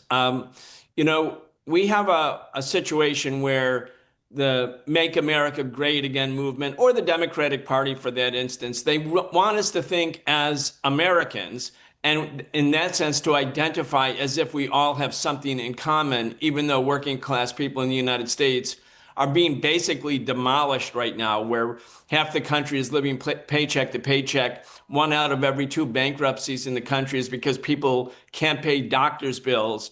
And yet we're supposed to be all in the same American boat, waging war for our oil. And, the Washington Post editorial, which purports to be independent, is owned by a billionaire, Jeff Bezos, who does no work. Amazon workers do all the work, but he accumulates all the wealth. He owns it. Today they said it. Congratulations, President Trump. You did it. You got Maduro. And let no Cuban officials sleep quietly tonight in their bed. And the same for the Iranians. I mean, this is a billionaire-owned media telling American people to think like them as they try to control the rest of the world. And I think, basically, even though the propaganda is so strong, as Karl Marx pointed out, the ideas of any society are the ideas of its ruling class, because the ruling class controls most of the levers of opinion molding, mainly the media or religion or schools, or, the things that help shape consciousness. Even with all that bourgeois, capitalist, imperialist power for consciousness, the American people are just not buying it. And I believe that if Trump does continue the war, unless he can succeed right away, I think it's going to escalate. I think we should realize this kidnapping of Maduro, which is one of the great crimes of the contemporary period, is not the end. It's the beginning of a process. And that this will be an escalating war. And as I think maybe you, Rania, or one of you said, this is going to lead to a complete conundrum, a complete swamp. It's going to be Americans dying in a war that they don't understand, against the people they don't know, a culture they don't understand, and for a capitalist class that's ripping them off. So I see a growing anti-war movement. I think we're in a watershed moment, epic moment. I think people should not get depressed or demoralized, even though you can't look at the image of Nicolas Maduro handcuffed and blindfolded on the plane and not feel the sense of, like, how could this possibly be happening? And yet at the same time, instead of having grief or depression, we should just be raging. We should be angry. We should be in the streets. We should be going and doing everything we can do to build a new anti-war movement. And again, it shouldn't just be a movement about people over there or conflict over there or wars over there. This is a class war being waged by the capitalists against the U.S. working class. And frankly, the people in the United States, including young people, have a whole lot more in common with their sisters and brothers in Venezuela than they do with the oil executives in the boardrooms of ExxonMobil or Chevron. So we have to see it for what it is. It's a class war, it's a global war, it's an anti-imperialist war, but we need this profound, robust anti-war movement. And I think what we could see today, more than 100 cities on less than 12 hours notice, that's a harbinger of what's coming. Yeah, I think that optimism is very noted and necessary. Brian, you mentioned this mass wave of protests, and the protests today, are part of a wave, of course, are specifically about Venezuela, but there have been protests. We're about 2 weeks shy of the 1-year anniversary of Trump beginning his second term. And we haven't seen really a pause in mobilization on the streets. I mean, we talk a lot about how the Trump administration has waged attack over attack, but there's also been wave of resistance after wave of resistance. And we've seen historic numbers out on the street. And we've seen people protesting, increase of cost of living, mass layoffs of public sector workers. we've seen Trump really be backed in a corner in some ways, and is kind of thrashing about trying to find a narrative which will hopefully gain him some percentage points in terms of favorability polls. So, we've talked a lot on this show so far about Trump's corollary to the Monroe Doctrine, his national security strategy.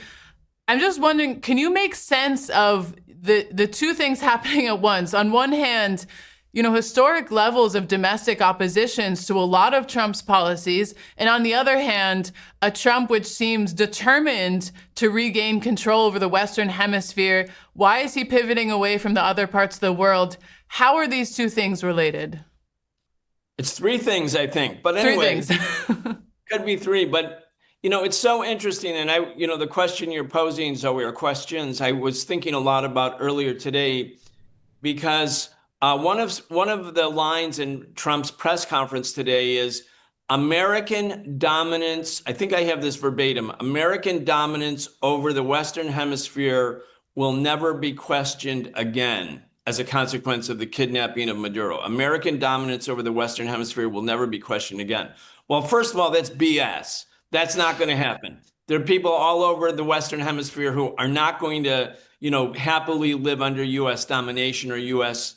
Or as he calls it, American dominance. That's not going to happen. The anti-colonial feelings of the people in the Western Hemisphere are not going to die.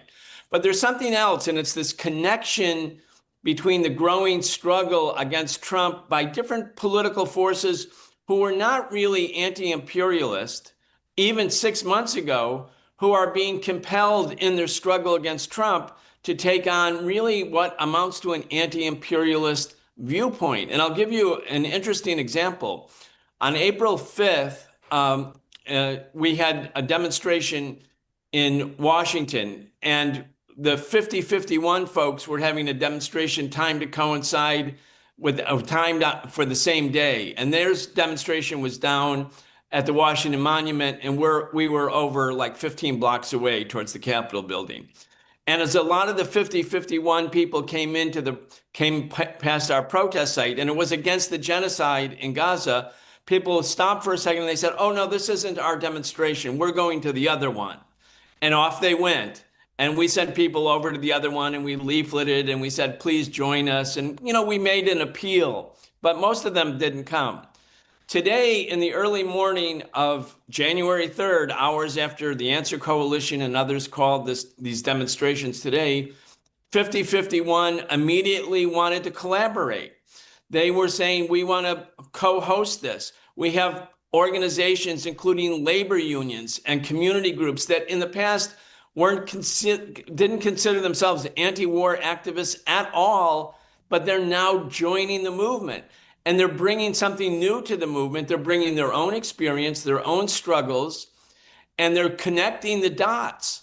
And, this is the way consciousness changes. People don't really have their consciousness changed mainly by reading books. It's like the day-to-day struggle, the day-to-day experiences, and also the people who are more, quote, radical or more anti-imperialist, reaching out to all of their sisters and brothers and family members and community members and coworkers, and saying, "Look, this isn't just about this issue or that issue. All these issues are connected. All of these issues are connected." So Trump's extreme right-wing, racist, patriarchal, pro-billionaire agenda at home coincides with a pro-imperialist, pro-billionaire agenda in Venezuela or in Iran or in Gaza. And so people's consciousness changes. And that's what we saw today. The reason the demonstrations went from like 60 at 10 o'clock this morning to like 100 by 11:30 was because of the entrance of these other organizations that have been struggling against Trump, but on more or less on domestic issues. So it's really very, very promising.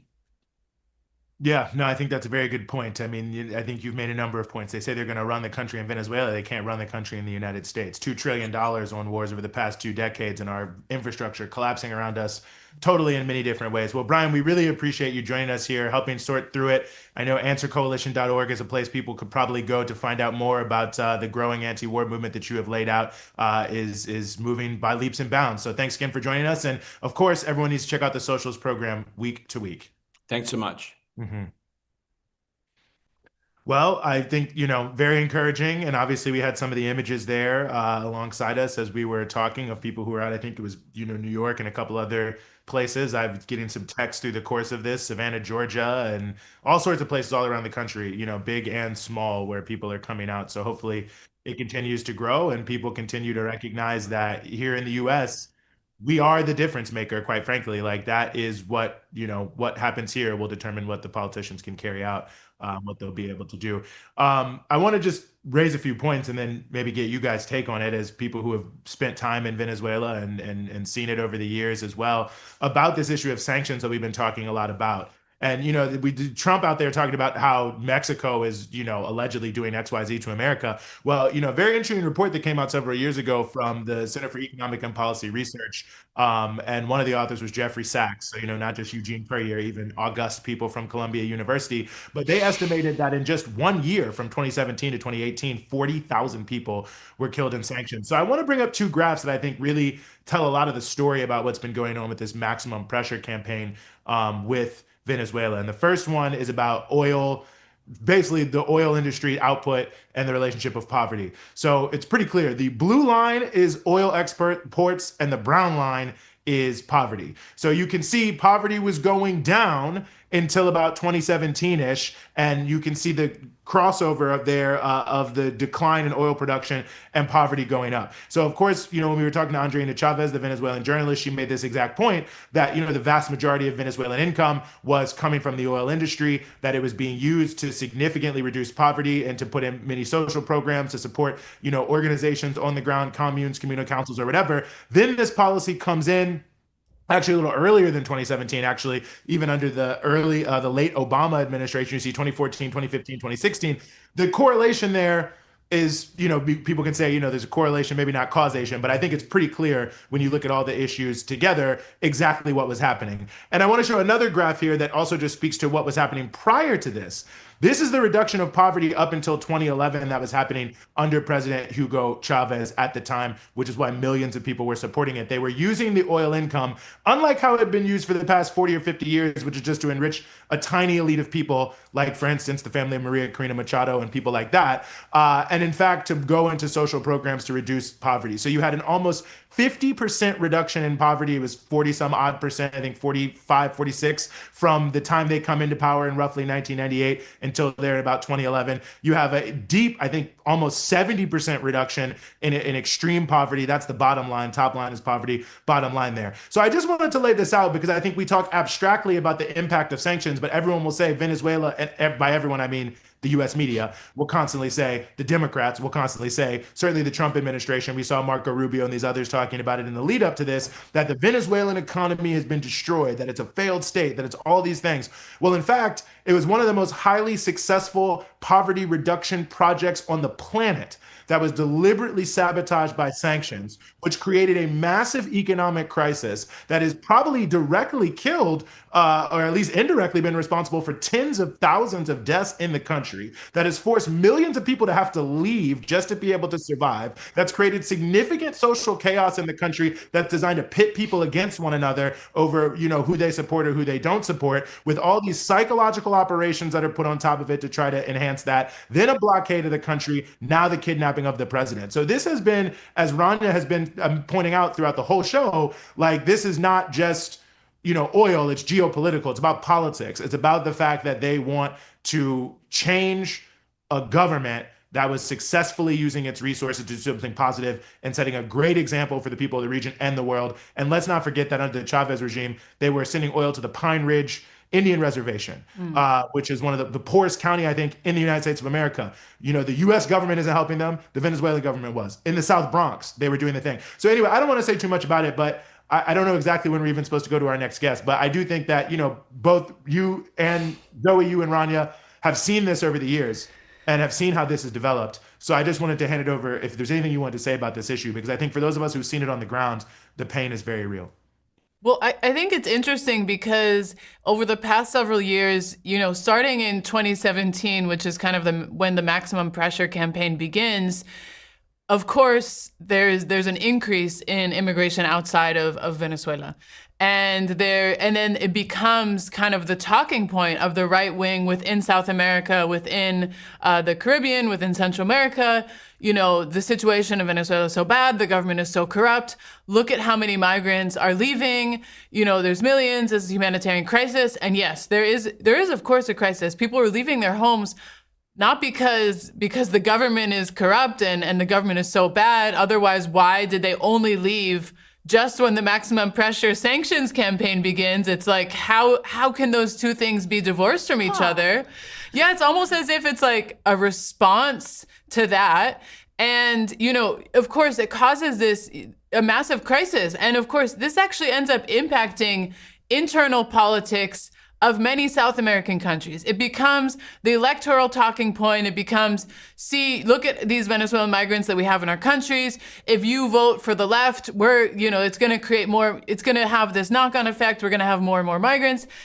And now today, the same people who in the United States have been saying, look at all the Venezuelan migrants that are coming then to the United States, and across the region are saying, let's buy, and Rania, you've been making this point constantly. If you don't follow Rania on Twitter, then I don't know what you're doing.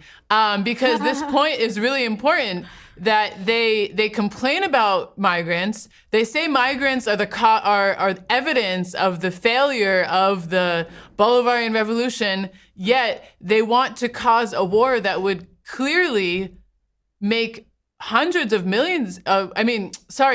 thousands of people forced to flee their homes. When has war not caused internal displacement? When has war not caused refugee crisis?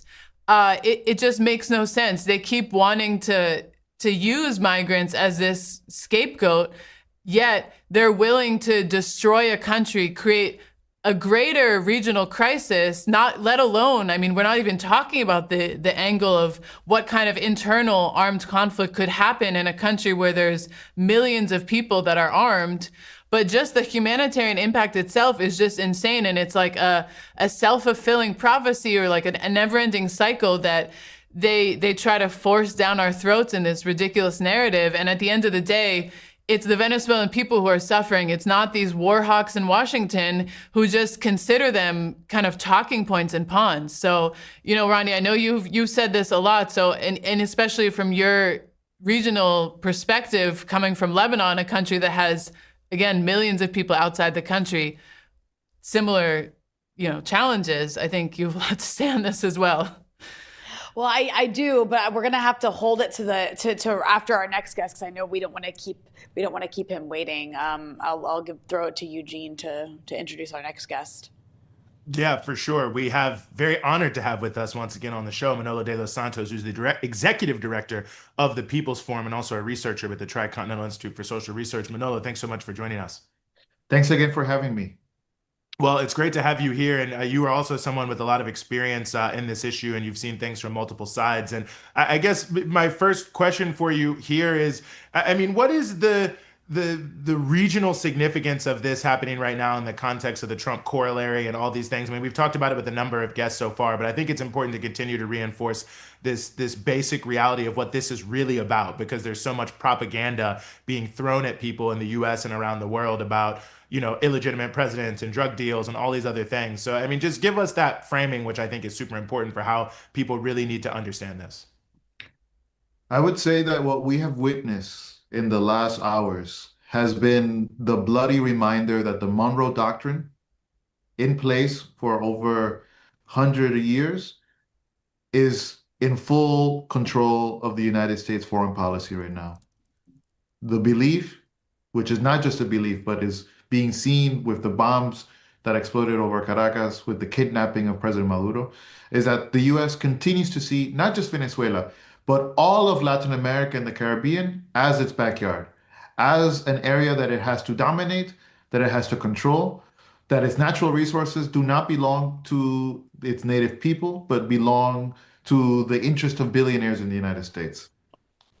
It's, I would say, a moment that really calls into question that the US is actually a rogue state, that the US has no respect for the UN Charter, has no respect for international law, has no respect for democracy or sovereignty, and that when Trump spoke today, it was never about drugs, it was never about human rights.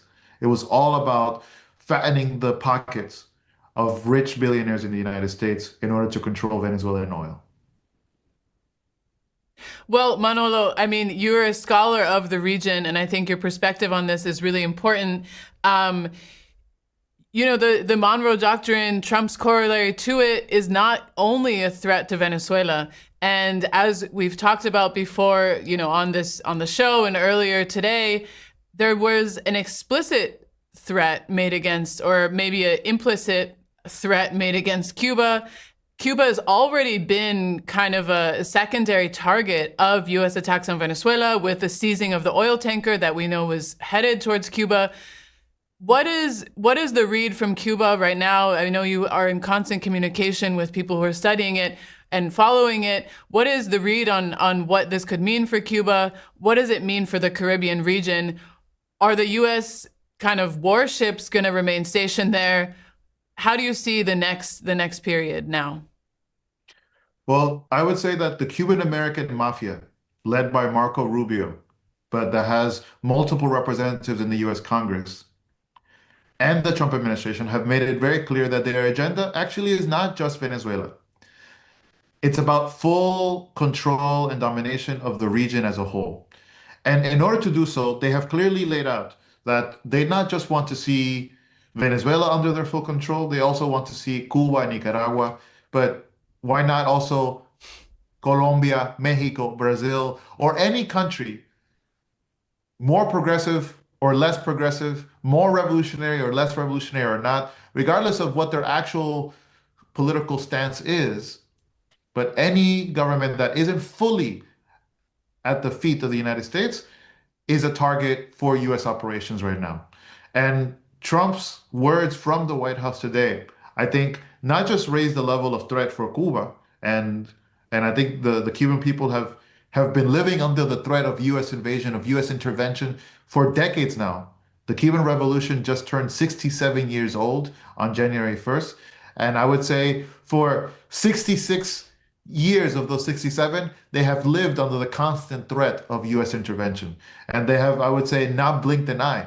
In fact, it was very remarkable that knowing this level of threat, thousands of people mobilized in Havana today and across the country, that the leadership of the revolution, President Miguel Díaz-Canel himself, came out to protest in open defiance of what have been, I would say, direct threats against him made by the Trump administration, saying that he's the possible next leader in the region that could be kidnapped.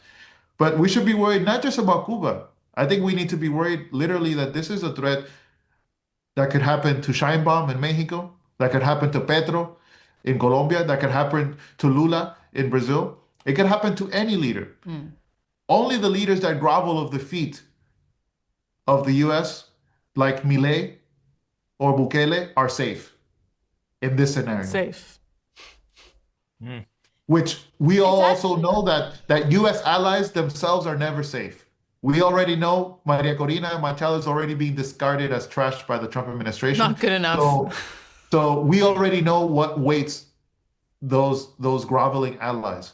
But I think it's important to say that the level of threat unleashed by the bombing and campaign in Venezuela is that this is an ongoing war against the people of the region and against any independent government in Latin America. Manolo, I want to ask you. I'm glad you're talking about this as a global, it's not just a regional threat. It's really a global threat, because if this is allowed to stand, why stop there? Why, what deters the U.S. under these homicidal maniacs to go and take out any government anywhere that says no to anything? Of course, starting with the people who are, on the target list already, but even beyond that, like you said, the only people safe are those who are kissing the feet of Donald Trump. And even then, look at Maria Corina Machado at the speech he gave today. He basically said, nice woman, but she doesn't have the respect of her people, so she can't lead, which isn't entirely untrue. All that's to say, though, Trump was also going on and on about how we're staying. And he said, we are in charge. The U.S. is now in charge of the Venezuelan government. But he refused, during a few softball questions from the press, to give any clarity on what that means. And then you also have various outlets like the Washington Post insisting that there was people on the inside who helped make this happen. He was making claims during his speech about Vice President Delcy Rodriguez, calling Marco Rubio and telling him that we'll do whatever you want, which people in the Venezuelan government then told us at BreakThrough that this is false and psychological propaganda. But what do you make of this whole performance by Donald Trump during his speech after the fact, saying we're going to stay and we're in charge of Venezuela and the oil is ours? Do you see the possibility of some sort of U.S. military occupation? Because that is what it would take for the U.S. to stay in Venezuela, is to do it through the barrel of a gun. I'm not sure the U.S. is prepared to do that. Well, I think we have to be very clear, Rania, that at this stage, the Venezuelan people are the ones who run Venezuela. We cannot believe a single word that comes out of Trump's mouth. And I think there's a lot of misinformation, there's a lot of disinformation, a lot of it intentionally and highly prepared by the US government to actually create a sense of confusion about what's happening in Venezuela right now. Yes, there was a massive bombing campaign. Yes, President Maduro has been kidnapped and is being brought to the United States. But the revolutionary government has not been toppled. In fact, by all instances, it's clear to everyone living in Venezuela right now, and I would say it's clear to the rest of the international community, but it needs to be made clear to the people of the United States.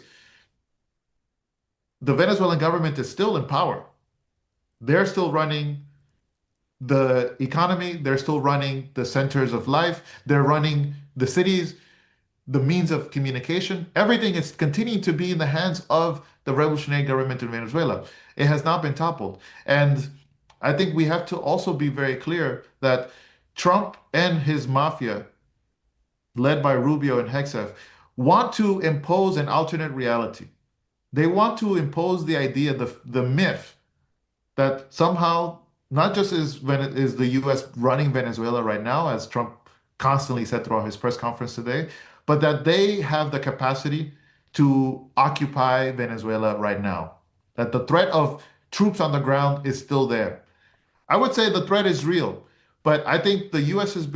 I think they've had to themselves come to the conclusion that actually putting U.S. troops on the ground means U.S. troops facing the reality of death, because there's no way that the Venezuelans would accept a military occupation. There's no way that 30 million Venezuelans would simply idly sit by seeing American troops control their country, take over their oil industry, determine their government. Even the ones who disagree with Maduro, even the ones who disagree with the Venezuelan government. It's unthinkable that it wouldn't actually unleash the type of war we've been fearing for months now.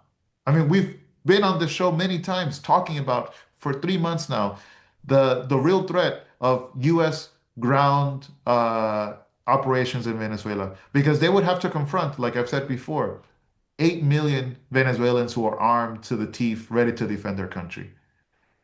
If we know anything about the operation last night, is that, in fact, the U.S. avoided, by all means, direct confrontation with the people in the military in Venezuela.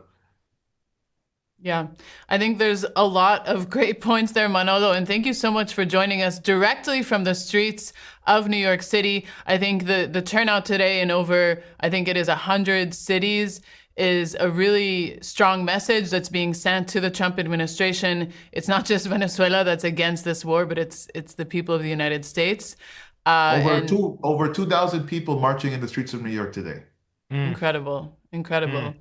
I think it's so important, Brian said before, it's hard not to feel disheartened when seeing the image of Maduro, blindfolded and handcuffed, but seeing the images of people on the street in over 100 cities, I think must must give us the same amount of hope that we need to continue forward. So thank you so much, Manolo, for joining us. And surely you'll be back on this show or some form of this show in the coming days to give us more updates from the region.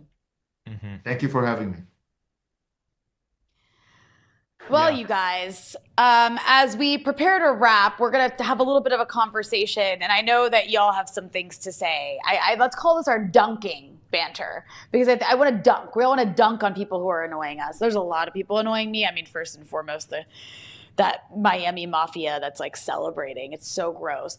But I just want to mention something that I think is important that we discussed in the show a bunch, that I think it's becoming even clearer why it's important. And I know it's going to seem like I'm shifting gears, but I'm not. It's completely tangential to what we're talking about. There's been a real effort over the past few months by a lot of people to frame U.S. support for Israel as somehow against American interests and claiming it's like Israel first, not America first. And we've always promoted the idea on a lot of our programs, because of the way we all see things, at least I have, and I know you guys have, that it's America that controls Israel. I mean, there might be some daylight between the two sometimes, but Israel is a weapon of the U.S. empire in the Middle East. It does a lot of U.S. bidding. It basically acts as America's police force where America doesn't have to.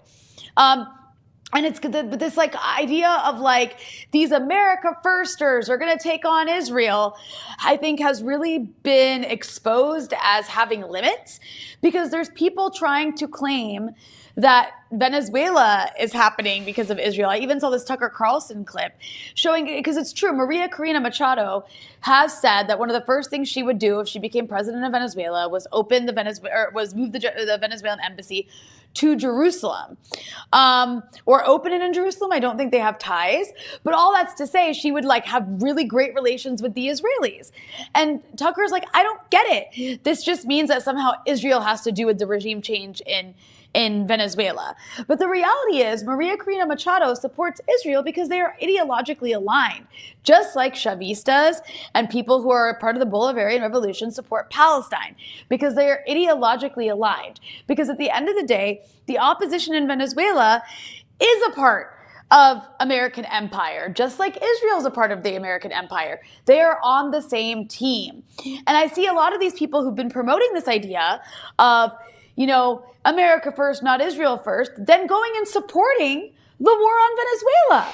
So, you know, even if you want to give some leeway to them and say, fine, let them say America first, not Israel first, when they say America first, they mean they want America to pummel the world, but they just don't like Israel. That's all it means. They still want to invade Venezuela and steal its oil. They still want to deport immigrants, and they still see each and every one of us who are hosting the show as less than them, because we're either the wrong color, the wrong religion, or the wrong gender. So I just want to throw that out there, that American imperialism is about American imperialism, and that's why the U.S. supports Israel, and that's why the U.S. wants to steal Venezuela's oil.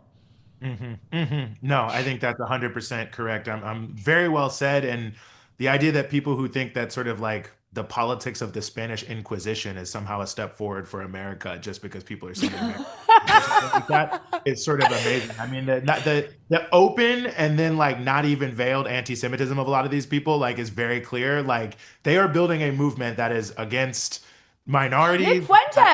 Nick Fuentes apparently supportive of the war on Venezuela. I think I saw people saying that on Twitter. Actually, someone who loves Nick Fuentes who accidentally stumbled upon us is gonna like give me the fist if I'm wrong. They're gonna be like, definitely Crazy supports people. deportations though. Yeah, 100%. I mean, it's the same racist, isolationist, right-wing current that's existed in America for a really long time. That, you know, I mean, I want to actually move on to another point, but I think your point was so good that now my synapses are firing. There have only been two movements in the history of the United States, other than MAGA, that have used America first. One, the Ku Klux Klan, who made it their number one slogan in the 1920s. Two, the America First Committee in the 1930s, which were like the Americans that claimed they just wanted to stay out of a European war, but like Charles Lindbergh, who was their leader, actually were pro-Hitler. So, you know, in our current era, where every slogan in politics is focus grouped and researched and all of that, if they busted onto the scene with this in 2016 and did not care whatsoever that the other precedents for their slogan were the Ku Klux Klan and the like pro-Hitler Americans of the 1930s, then that, like, as Maya Angelou said, believe people when they tell you who they are the first time. Like, what else could you be meaning about what the element of your movement is and what you're trying to do? And I think so much of what you're saying, Rania, just speaks to that like so clearly. And I think it speaks to the other aspect of a lot of this when they were sort of selling both campaigns of Trump, actually, 2016 and 2020, that, he was going to be against wars, he was going to be against all of this. I actually don't really know this guy well, but I saw this tweet from the Jason Heichel, the academic author, I don't know, earlier today, but I thought it encapsulated well. I don't know if we can bring it up about Trump is. He's bombing Venezuela while coordinating a genocide in Palestine, while threatening to attack Iran again, while destabilizing Somalia, while carrying out a heist in DRC. U.S. imperialism is the greatest threat to peace and security in our world today, and it's not even close. And that's, I think, says it all about the just completely ridiculous thing that we were warning about, by the way. And I don't want to say like, oh, we were right. But, listen, in the 2020 election where we were talking about this on Breakthrough News, in the 2024 election where we were talking about this on Breakthrough News, we were constantly saying, everyone saying that Trump is going to be an anti-war person, that he's going to pull back from U.S. empire, that this is a total facade, that he's trying to trick people into voting for him, that he's, got a little bit of musical chairs going on. But you just look at what he has been doing. And I think even that last piece about DRC is so huge because Trump is saying he wants to make a similar deal in Sudan. So basically they're saying, and this is in the new national security strategy, that the whole goal of their attitude in Africa is to control critical minerals and resources, basically to choke off supply chains that are relevant to Chinese industry, because the US doesn't actually process any of these minerals, right? They all go to China to be processed.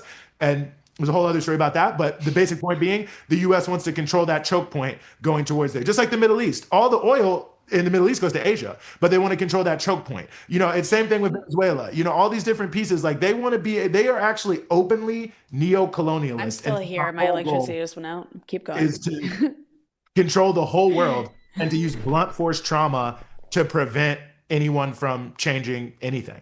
And they say it openly in the national security strategy. They say, we are going to be the number one country, I'm paraphrasing, all other countries will be subordinate with us. Then they follow it with the section that says, how will we do this? And then it has many different things. But one, it says we have a massive military and we will use it. And then it also says we have a massive economy and we will use it. So they're implying coercion and force is the way that they will enforce this new policy. And so you can just see whether it's the bombings, whether it's the wars, whether it's the deals, like all of it is just 100% based on controlling the globe. And if they can do it, I guess, without wars, they'd like that, but that will never happen because people will always struggle. Oppression breeds resistance. So then they will just bomb the hell out of you, kidnap your president, sanction your country, kill tens of thousands of people or whatever they have to do. So.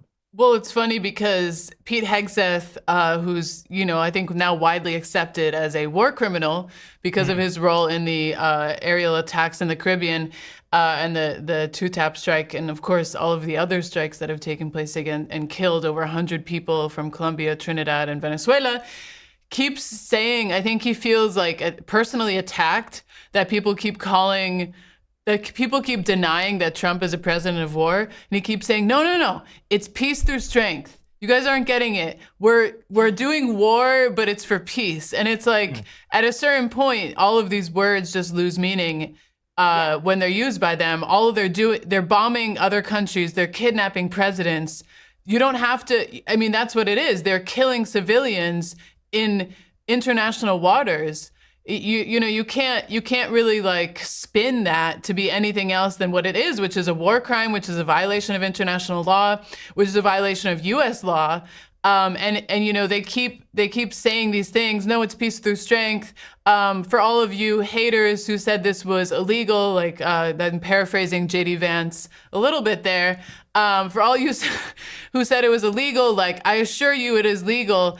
And in their heads, they think this is legal. They think they can get away with this.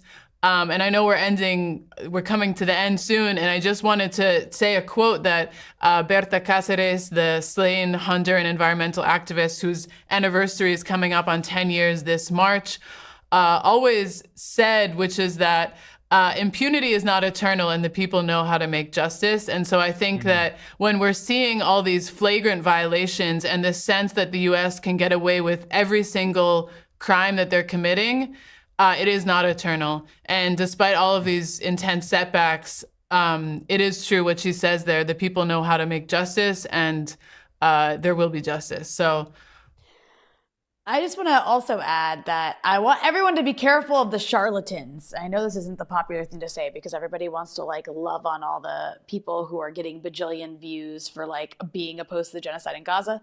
Glad they are. I'm glad to see also that like Tucker Carlson and Candace Owens are opposed to the effort to attack Venezuela. That's great, but I just want a word of caution here because I also saw a clip of Candace Owens like last week. I think I sent it to both of you because I was so horrified of her saying she was addressing Black Americans, and she was like, "My fellow Black Americans, slavery." The white man, the Europeans are not your enemies. They didn't do slavery. It was actually the Jews. She made a whole argument that to absolve white supremacy of the transatlantic slave trade, to blame the Jews because of a couple Jewish families who were involved here or there. Like, there was all kinds of people involved in the slave trade, but it was a European-led white supremacist, company. It was not, this is not something that it's just the worst anti-Semitic trope ever, and such opportunistic hackery to even use that line. I was so horrified. I was also horrified to see that just as Tucker Carlson was hosting Francesca Albanese to talk about Gaza, and the sanctions against her, which was fantastic, not long after that, he did an episode of his show, his very widely watched show, about how Somali Americans are ruining the culture of America. So I just warn people, word of caution. These people are gaining massive audiences and making money off of this. I'm glad they're teaching people about Gaza, but I'm really horrified that they're going after Somali Americans and justifying Trump's disgusting racist tropes, and that they're absolving European white supremacy of its role in the 500-year-long slave trade. And that brings us back to anti-imperialism. This is why it's important to understand why these things are happening, because we have to understand why the genocide in Gaza is happening and why the U.S. is attacking Venezuela to understand how to fight it. And if you think the reason this is happening because of the Jews, well, first of all, you're an anti-Semite. And second of all, you're not going to be able to properly fight a parasitic capitalist system that is literally eating the world. You're not going to be able to do it if you don't understand who is responsible. So when there are people who are misdirecting you about who is responsible, that's actually really, really unhelpful and quite destructive to the movement to build a better world against an enemy that has actual reasons for doing what they're doing, and that is imperialism.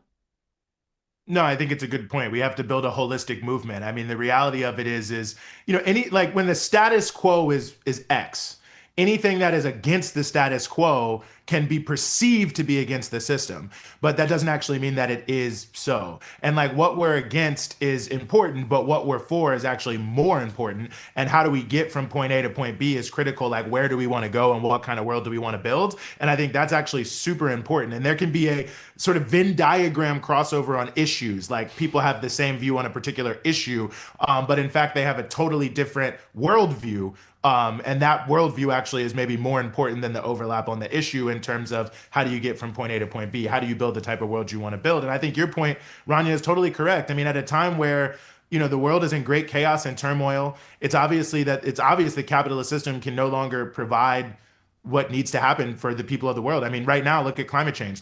Nothing is happening on climate change. And the most important, that's the existence of humanity as a species on the planet Earth. But because of the profit motive, nothing significantly is being done on it because it'll hurt too many rich people and they don't want to make the type of big changes they have to make. So they make us feel bad because we don't change our light bulbs or whatever. You know what I mean? This is the reality of where we are. And it just is in that kind of moment, people who want to build nefarious worlds are going to try to exploit that. And they're going to try to look and say, yeah, the status quo was wrong on all these other things. You should be angry. And I have a radical solution to improve your life. But a lot of those radical solutions are very bad. And I think very, very important that we have ideological clarity, in this moment, and that we move to really I don't know. I mean, maybe I'm editorializing too much here, but I guess from my point of view, the profit first way of living is outdated, and it's been outdated for probably a few hundred years, but now it's really outdated.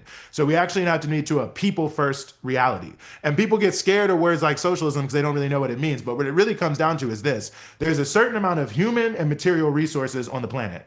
And socialism is saying that we should first and foremost use those human and material resources to make sure everyone has what they need, which we can definitely do. Just walk into any grocery store and you'll see there's plenty of food. That's actually, the world produces more food than people need. That's already happening, and that's all people around the world. You look at housing. There's more homeless people. There's more empty homes and homeless people by hundreds of thousands of units. So we already produce enough to make everyone have what they need. So that's where it starts. Use all your human material resources for what you need, and then to collectively decide over top of what we need, what do we collectively want, and how do we use our human and material resources to meet our wants, and what are the things that we can't yet reach yet. So how do we use our human and material resources to plan for the future so that we can have the things that we really want but we can't yet get. So that's people first, not profit first. And people think you can't run the world like that. You can definitely run the world like that. All you need to know is what you need and what you want, and have the willingness to work together to use the resources that have happened. The most current thing in history is that human beings change the way they relate to each other in order to meet their basic needs and wants. We have to do that again, and we have to get serious about really not just talking about tinkering around the edges, but like actually going to socialism and like getting rid of this system that's killing us. I mean, it's unbelievable. Sorry. Please. Well, I also, on that note, I do want to say that it seems Maduro has now landed in New York. So the U.S. brings us to, I guess, coming back to the end of all this. I mean, I started out the day, I'm 7 hours ahead of you guys. So I actually woke up to the news of Venezuela being bombed. And then I was like, oh my God, this is crazy. And it just got crazier from there, because then there was claims of Maduro being kidnapped, and then Trump said it. And then the vice president was like, I don't know his whereabouts. And it just got worse and worse and crazier and crazier. And now here we are with Maduro landing in New York with his wife, being indicted. I guess they're going to put him on trial. They've kidnapped the president of a country, and they've kidnapped him and taken him to another country, to the U.S. This is completely insane.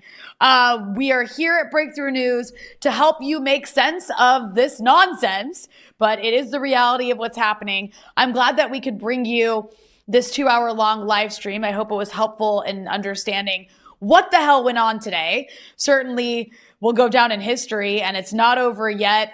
Like some of our guests suggested, this is probably the beginning of something worse. And we knew coming into 2026, after a year like 2025, this is not going to be an easy year.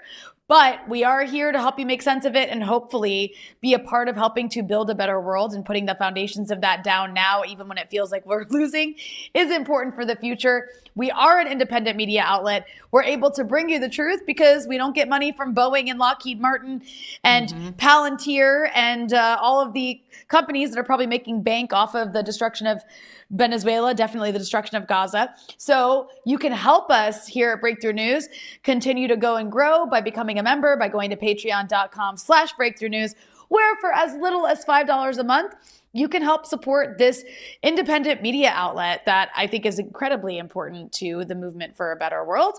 For those who have been watching who haven't done this yet, please make sure you hit the like button. Please make sure you are subscribed to Breakthrough News. Hit the bell so you can get notifications, because YouTube is not our fan right now, so you might not see us in your feed. Even when we're going live and doing all kinds of programming. And I'll throw it to you guys. I'll go to you, Zoe, if you have any last words, and then maybe Eugene can wrap us for the night. Well, we have some good pieces coming out on People's Dispatch. Hope people also are following peoplesdispatch.org. We've been following the situation very closely. We'll keep you up to speed, international responses, et cetera, et cetera. Make sure to bookmark the page, check it out every morning. We're bringing you the news that people aren't. Yes, no, absolutely. I couldn't recommend it more highly. And shout out to Zoe Alexandra, editor of People's Dispatch, for joining us here on pretty short notice. Also want to give a plug for Dispatches with Rania Khalek. She actually has a lot of long, in-depth interviews on this issue and other issues with people like Zoe, people like Manolo, people like Vijay, who appeared on the show today, to really get deeper into all the different things. So if you're watching on YouTube, maybe check some of that out as we move forward. Patreon.com/Breakthrough News. For myself, for Zoe, for Rania, for the whole Breakthrough News team, we will see you next time.